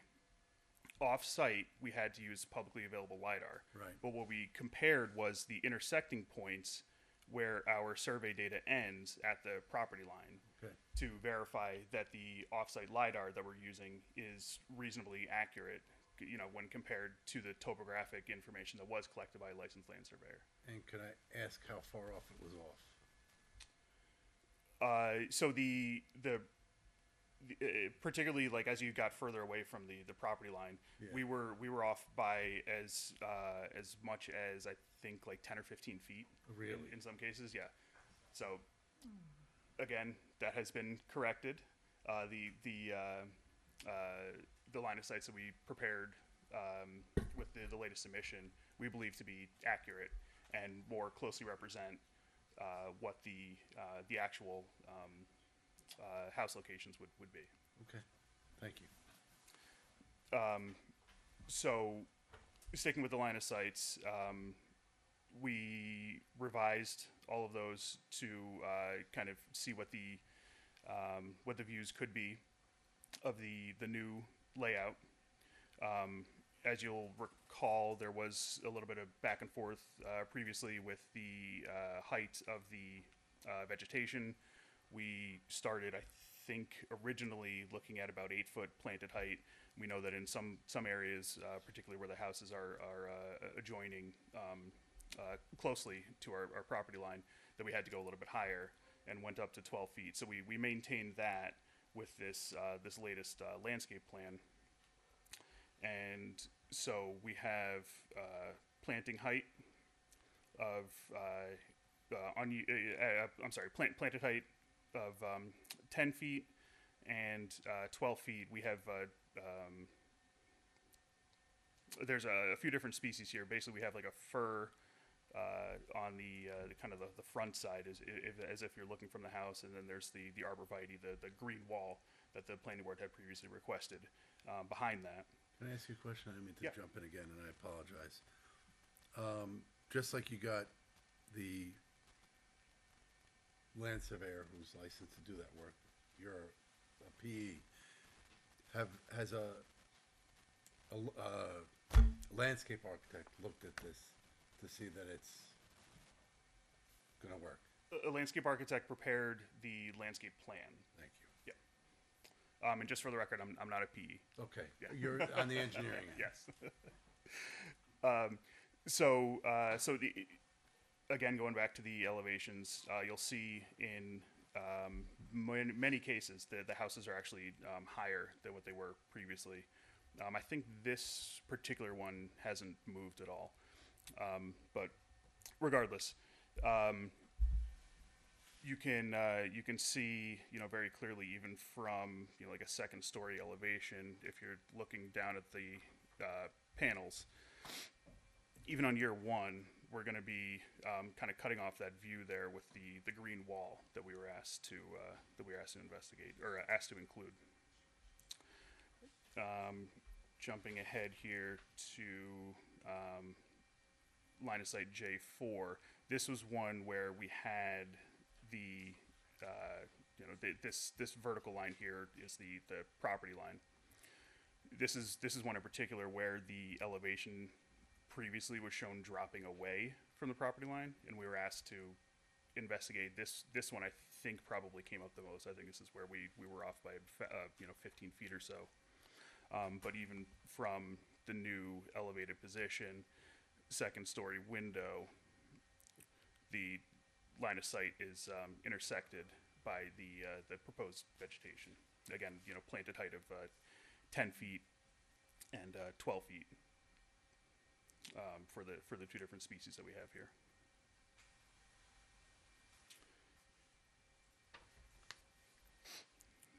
And here's another one. I believe this hadn't moved, but again, we did double check all the elevations, and we do believe this to be accurate. This is J9. I'm just going to jump back a few figures here. This is the kind of the northwest corner of our site, looking east. And so they're actually looking up at the panels a little bit, and again, from second story elevation, the view is going to be intersected by the trees that we have, the proposed trees that we have. And this is a view from the north, J13. And again, they're looking at the back of the panels. Can you zoom in on that? Yeah. Yeah, right there.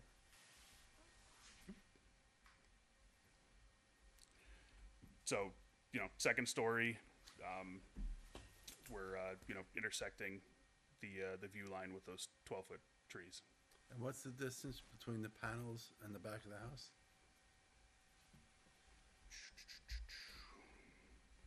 So back of the house is around 50 feet on here, and the panels are 425, so 350, 375 feet, thereabouts. At least 300.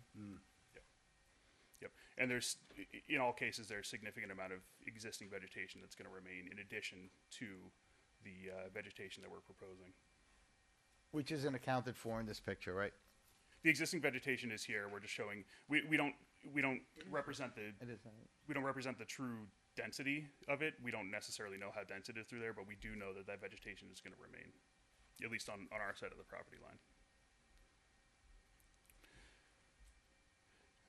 And here's our updated landscaping plan.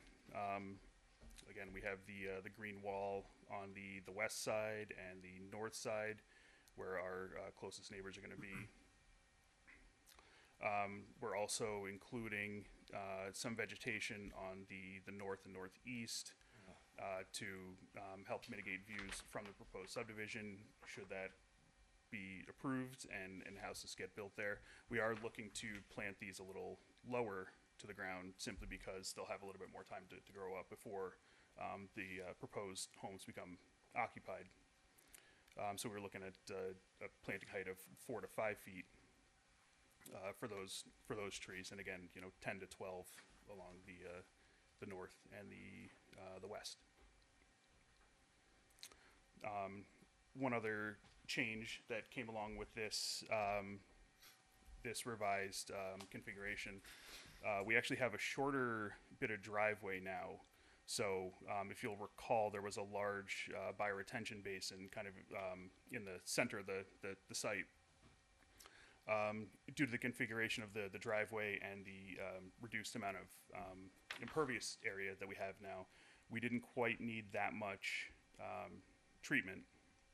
However, removing that treatment, which was also acting as a means of mitigating the peak runoff, we had to come up with another measure to address runoff from the site. So we're going to have level spreaders around the perimeter of the site. That's what these rectangles are here. And that will help to collect runoff, slow it down, return it all to sheet flow as it leaves the site, so that we're not creating any channelized flow. And so, and this is more of a engineering thing. We'll be happy to discuss with Dan when he gets to his review. But basically, just a small channel that's covered in gravel, again, to help collect and reduce our stormwater runoff. So And that was, yes, go ahead. Yeah, can I ask a quick question? Yeah. So, prior to I know this is based on the 150 foot square foot setback, as opposed to the 80, 100 one, right? Yep. So, how many panels did you have? I didn't get a chance. I'm sure it's listed here somewhere, so don't yell at me for not knowing. How many panels were there on the previous plan at the 100 foot setback, and how many panels are now on this plan based on the 150 foot setback? I actually don't have those figures, Ryan. I don't know if you. Okay. Because I know you've eliminated some of the features in order to get more panels in there to accommodate for the additional setback. So It's I'm more just that curious the- what it balanced out to. I know it added 4 acres. You said So of undisturbed. We actually reduced the total limit of disturbance by 4 acres, from By 4 24 acres. down to 20. The fenced area of the array actually got a little bit larger, but I don't know that means that there's more panels. It might just be that the way that the fence is configured.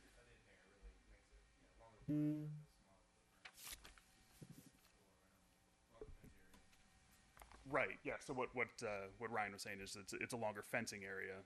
Because of the I'm just configuration. looking for a number, right? There were 300. There are 200. There were. Give us a sec. He's looking it up. It's not. You have more than a sec. I don't need to know We're tonight. just filibustering here until we can get the number for you. But the amount of output, if that's the right term, Well, is about the same, because you've Push those up. The output is reduced by about 30%. Reduced by efficiency, 30%. because the efficiency. So right, yeah. Oh, just okay. No, that's not how it works. More panels per electron, right? Because we're losing efficiency, so it's not 1 to 1. Oh, yeah, I'm sorry, you gotta come up here. You're gonna get us in trouble. Sorry, Tom. And I don't necessarily need the number this evening, okay? Just so, Let's keep going, and then if we yeah, got it. I don't necessarily need it this evening, but thank you. Do you have any other questions at this point? No, I think we gotta absorb this, Beating it to death here. and, again, we've been on site multiple times. Rich, I have one question. So there's clearly no residents or residential structures in this new area, the little fin back up there, right? Oh, There over is a here? proposed, yeah, up on that side. No, this is all wooded. But there's a potentially proposed subdivision. Yeah. And that is up here. I think the last lot stops somewhere over here. Okay. So yeah, That's why I there said is. they do the smaller screening there. Right. Because Let it grow the in. subdivision goes through, it's probably sometime before they build the homes. Right. Which will give the growth, to give it more time. It's gonna be all pre-existing. So we'd have to get another application. Subdivision, this was not approved? Subdivision all- was not approved? Well done. You've been extending it. We would have to go back and amend. Oh, well, okay. Yeah, it's awaiting final approval. Preliminary has been approved, but final is not. It's not fair. They're having snacks over there.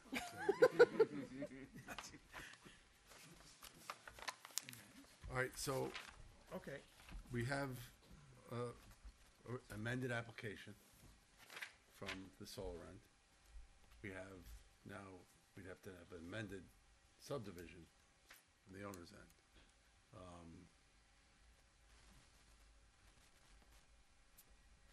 We missing anything, or? Well, the only thing I would say is this application itself isn't amended. It's the same application. It's just that It's we've from our, revised, but yes. from our public informational hearing, it's Modified. modified. Modified, right. The reason why I'm saying that is that it's still ripe for a public hearing on this application. I understand that the board is saying, yeah, but what about the subdivision? And so we're gonna have to come back to you with an answer there. Yeah, and I think what probably is the best bet is you reach out to David Chen and Robin and crew and see what that would look like. Does that make We can sense? talk about the order of things. That's what Yes. you're asking. Yeah. Okay, I got you. Thank you, Rob. Right? Okay. Are there any other questions? We'll get No, that I answer for you. when we're- Appreciate you clarifying the issue with the topography and how that took place. I think we have to reabsorb this now.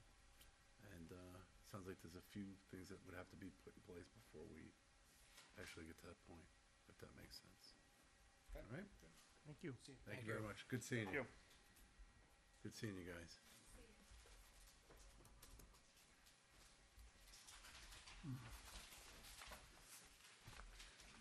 Second.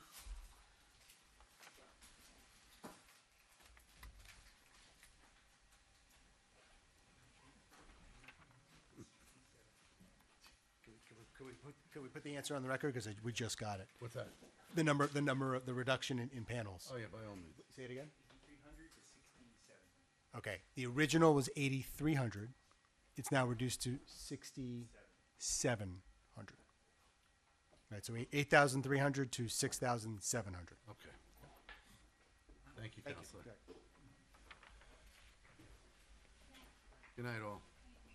Still makes it feasible. All right, next on the agenda, we have Nantucket Sons LLC. This is a discussion of amended site plan, locations 385 Kear Street.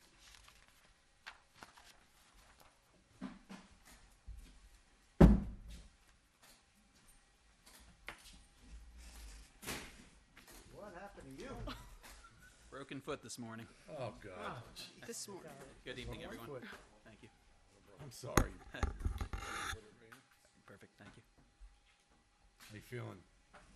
Fine, as long as it doesn't touch the ground. Oh, Lord.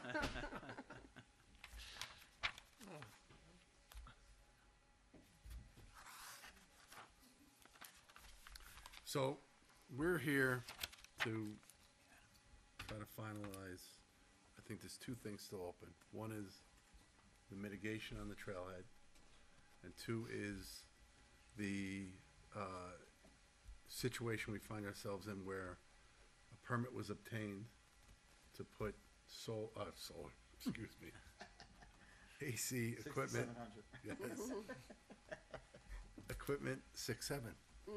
Equipment on the actual site rather than the roof. So why don't we start with the first, the trailhead? Is that, The trailhead, they've made some progress. A contractor has been hired. From my understanding, there's a meeting planned with that contractor and the director of planning to coordinate the start of that work, and they're committed to completing that. excellent. And the second part of this is the installation of the air conditioning equipment in an area that was originally supposed to be green. Permit was obtained from the building department to install that equipment. That equipment was then installed. It then came to the planning department's attention that this took place, and here we find ourselves. Correct. So the equipment was screened. We had another site visit to look at that. Subsequently, we have 2 tenants on the first floor, both restaurants that also have equipment on the roof. But what we heard from the, I think the tenants or the engineer was here last time, was that the equipment could still fit within that area on the roof. And what we're left to determine is the hardship of putting that equipment now on the roof after it's already done. And as one member of this board, what I struggle with here is, and again, I think everybody here volunteers a tremendous amount of time going on these site visits, attending these meetings, and putting a lot of time in to try to make these applications as the best we can for the town. And I hold to that. I think the best intentions are there every day here. And when we see things done in violation of what's approved, you know, in particular with this one where, you know, and this has nothing to do with the architect, but there was a change in the siding, it came back, it was amended, and everybody went on their way. So I think that's the struggle here, is the fact that this was done in violation of the approval. However, that being said, I am, after looking at all the record from front to back, the one thing I can't get past is, you know, the town, in respect, did issue permits for this work. I drive by it all the time.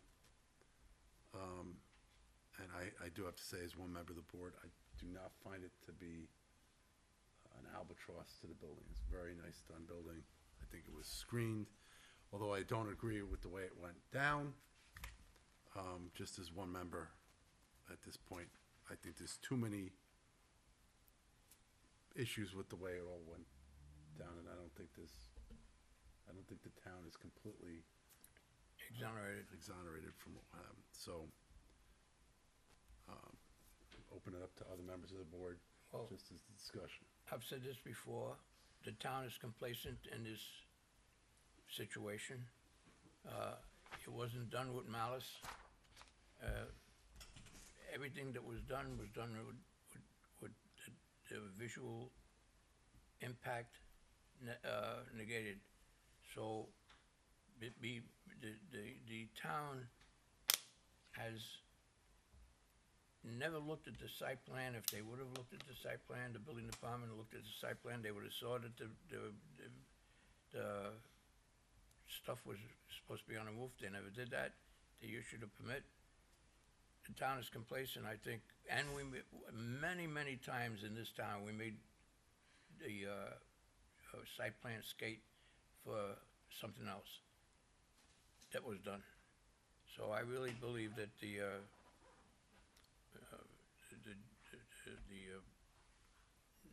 what do you call it? What are you looking for? Applicant? Yeah, thank you. By site plan. Should be approved. That's my opinion. Anybody else got any thoughts? Well, I mean, it takes two. they knew that the applicant or whomever involved in the process knew enough to come back to discuss the change in siding. Something as significant as a change of moving mechanicals off the roof, which were intended to be put there for several reasons, right? Noise abatement, visual pollution abatement, and what have you. They got moved. So somebody asked the building department for this. I agree with you. It shouldn't have happened, right? The approved site plan should have been complied with. I think throughout this entire process, my biggest frustration has been with the constant kind of, well, we did it and it looks fine, and it does look good. But there's some other remedy here, I think, because a rule was broken, or a rule wasn't followed, however you want to put it. And I'd love to see the applicant suggest a solution. They haven't done that, to my knowledge, yet. There is the removal of the invasive species is taking place as a part of the overall site plan. But if we enforce the original site plan, which we have every right to do, there would be some hardship, or I don't want to call it hardship, there would be cost involved that would be undertaken by the applicant. And in lieu of that, if we, in essence, and I'm not saying we're looking the other way, but if we're accepting the fact that the town holds some responsibility as well, there should be some kind of remedy. We don't have the ability to levy a fine. We don't have the ability, to my knowledge, we don't have the ability to issue any kind of financial contribution or anything else.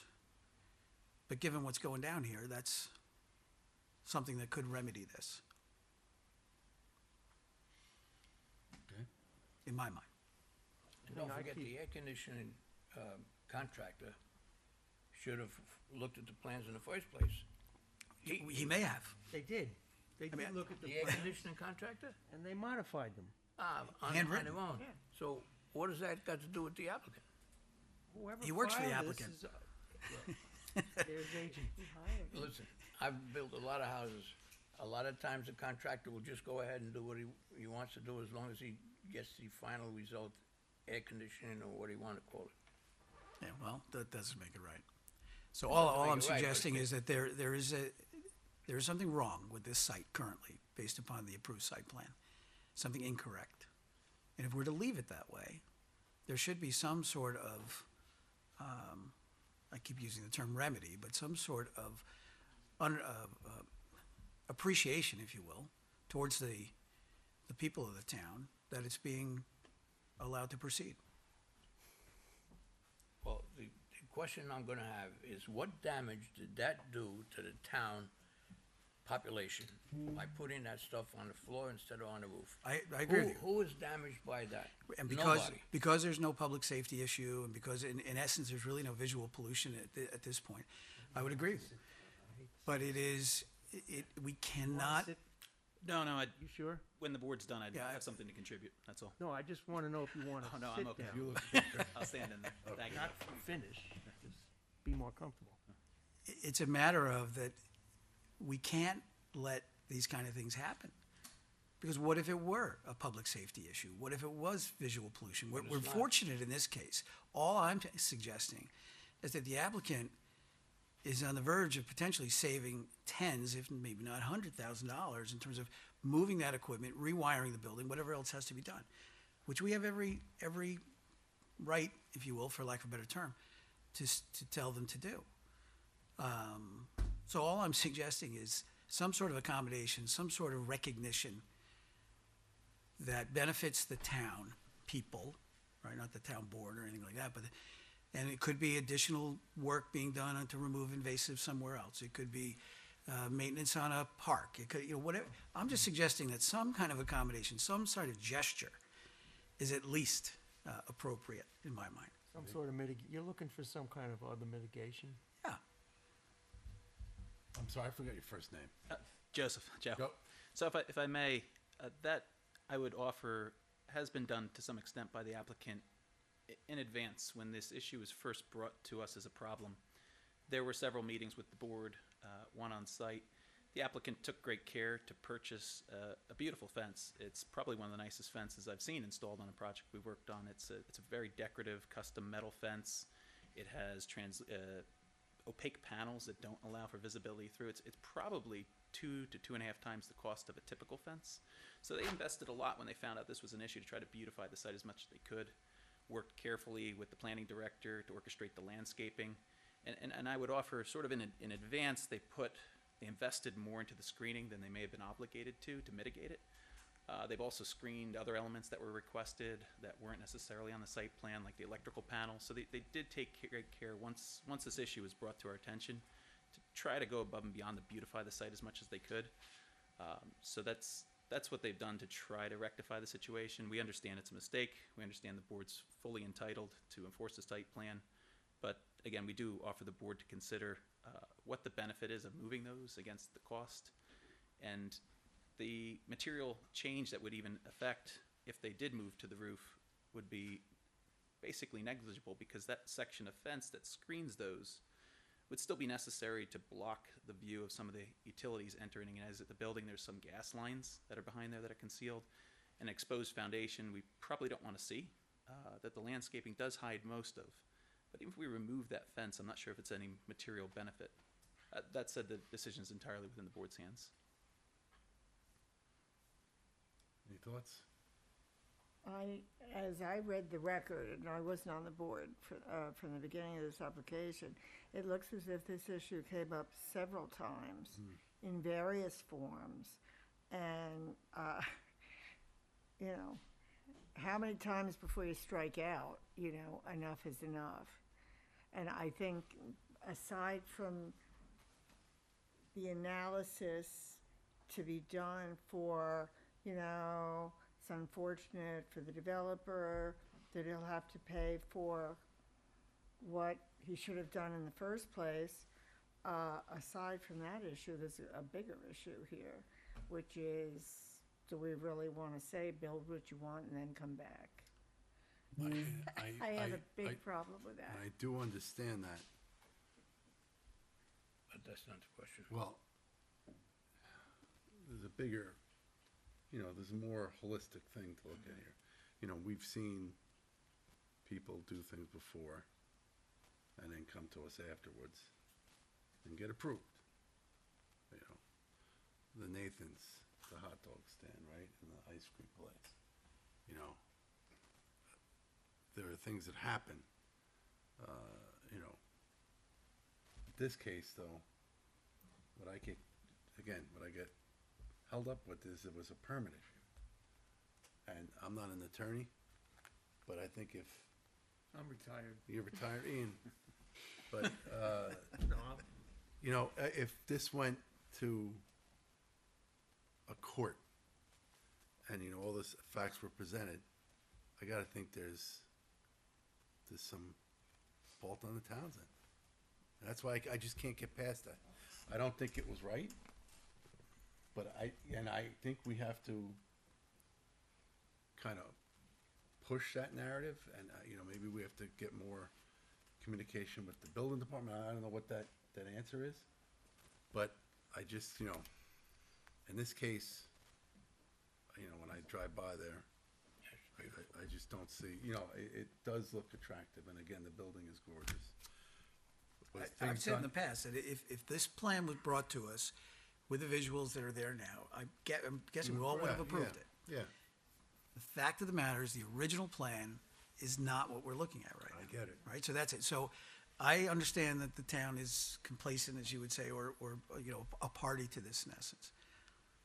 All I'm asking is that if we go ahead and approve the revised site plan as is, and I don't know whether that includes the pergola or whatever's out there right now. yeah, that's gotta get. I mean, again, it seems to continue that the builder builds what he wants. That the applicant makes some sort of gesture to the town. And I mean, where do they think is appropriate? I understand the investment that's been made all along the way was at their risk, right? And Because that was made clear. they were trying to, you know, some would say put lipstick on the pig, but no, they really did a good job. It really is well done. And I think we would have approved this if it was the case. Fact of the matter is, it's not the plan that's approved, so we've got to revise it. And all I'm suggesting is that some sort of gesture, some sort of recognition from the applicant would be appreciated on behalf of the people of Yorktown by me. Just speaking for myself. So,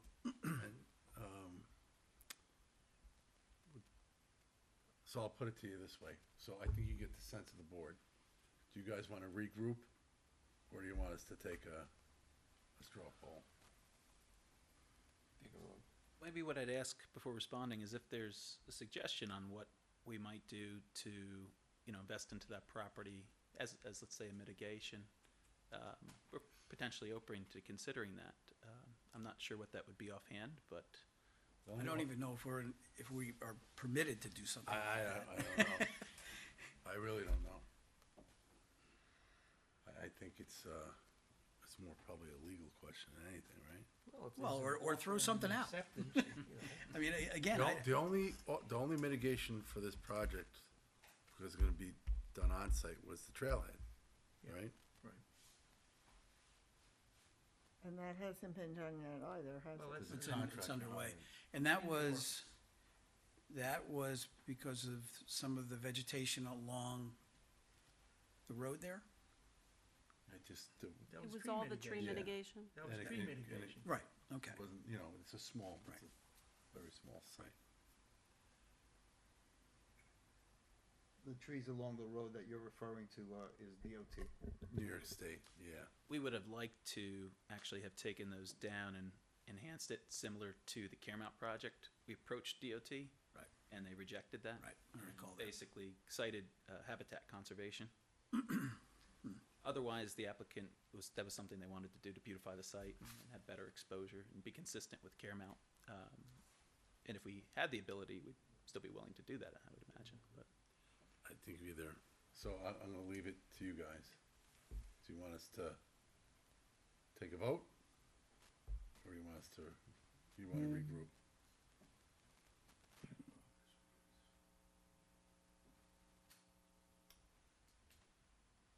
Perhaps there's some consideration at the trailhead. I don't know the significance of that trail, but, yeah, maybe. So, rather than do anything now then? Yep.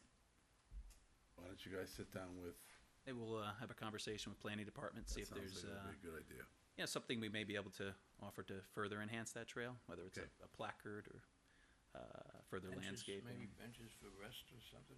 Could be considered. Yeah. There you go. All right. Great. Thank you, guys. Thank you, everyone. All right. Have a good evening. Have a good night. Feel better. Thank you. Appreciate that. Okay, last but not least, we have the Hearthstone minor subdivision. This is a discussion of a minor subdivision. Location is 3138 Hearthstone Street. Guys, thank you for staying so late. I didn't get any of the snacks that Guys, see? Yeah. I'm not the only one that feels aggrieved. She's in a food coma now. I blame Ian. Will you guys leave her alone? It was Ian. He's the Oh, it's culprit. Ian. Oh, yeah. Two-lot. You're on. I'll just wait to see it when he pulls it Oh. out. Just, That's still Still them. it's okay.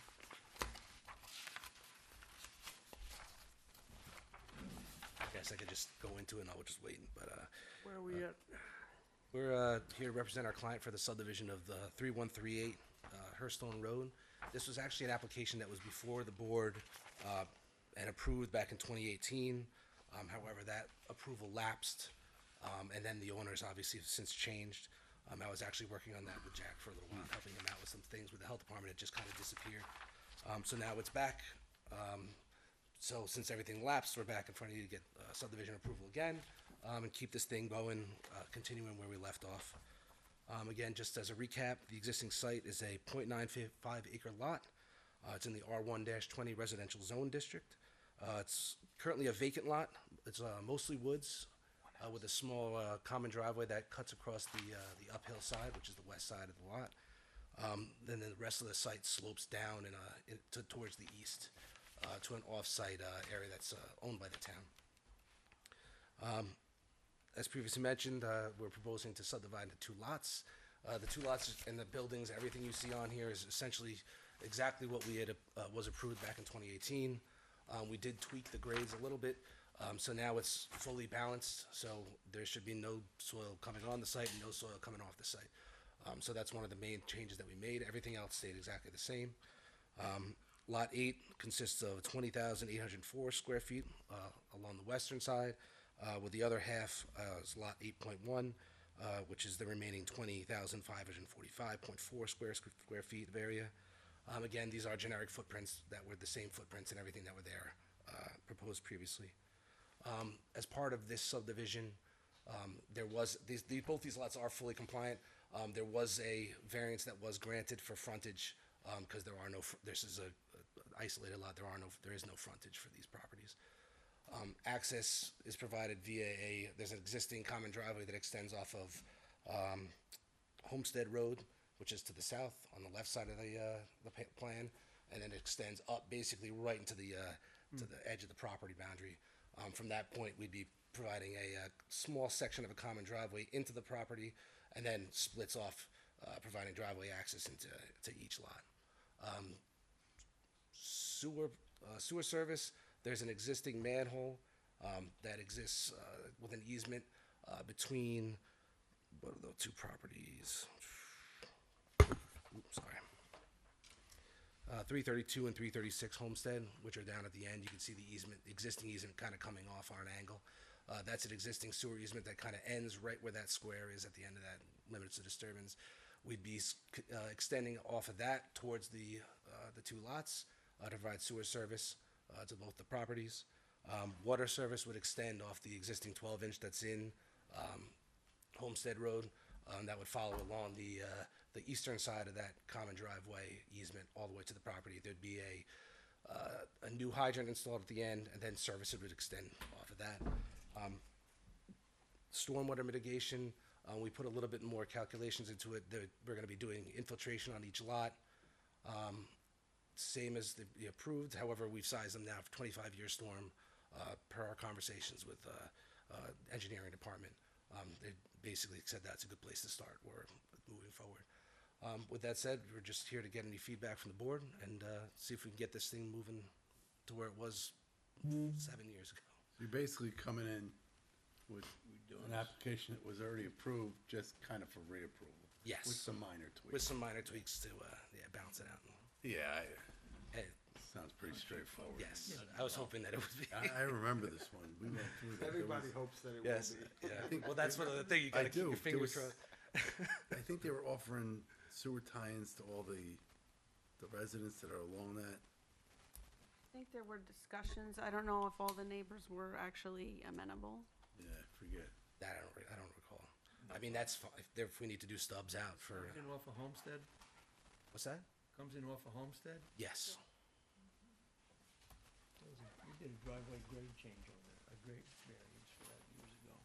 Does the variance that they obtained from the zoning board run with the property, or is it with the? Yeah. So that still holds? Mhm. So Runs- basically, we runs take. with the land. Yeah. Yeah. So we would take this, I think again, Dan Ciarcia is gonna have to see if any, and yourself, Why to don't see we if there's any. Refer it out? Yeah, I think we should. Yeah, we should just schedule the PIH. Yeah. Get All that right. over with. Yeah, good. Okay. That's it. So we All right, can so do that we'll on schedule a December Public 8th. informational hearing, which is very unique to Yorktown, just the first flush. See how that goes, and then we'll hold a public hearing. Just in the high and dry, meantime, I guess? Work with Nothing on here, right? Ciarcia, Absolutely. Yeah. all right, and see if there's any, because the rules have probably changed with stormwater over the last. Yeah, this is well. It all depends on town to town, however you want to apply it. This is Yorktown. So. have So that's rep- why I reached out to them already. And I said, well, there's nothing that says it's Yeah, not a yeah, full yeah. SWIP because we're Yeah, not yeah. over an acre. We don't get into the whole DEC thing. So. Devil's in the details. Yes, exactly. So. All right, good luck. All right. Thank you so See much. Soon. All right, guys. Have a great night. Do I have a motion to close the meeting? Motion. Second. All those in favor? Aye. Aye. Thanks. What do you think, Ian?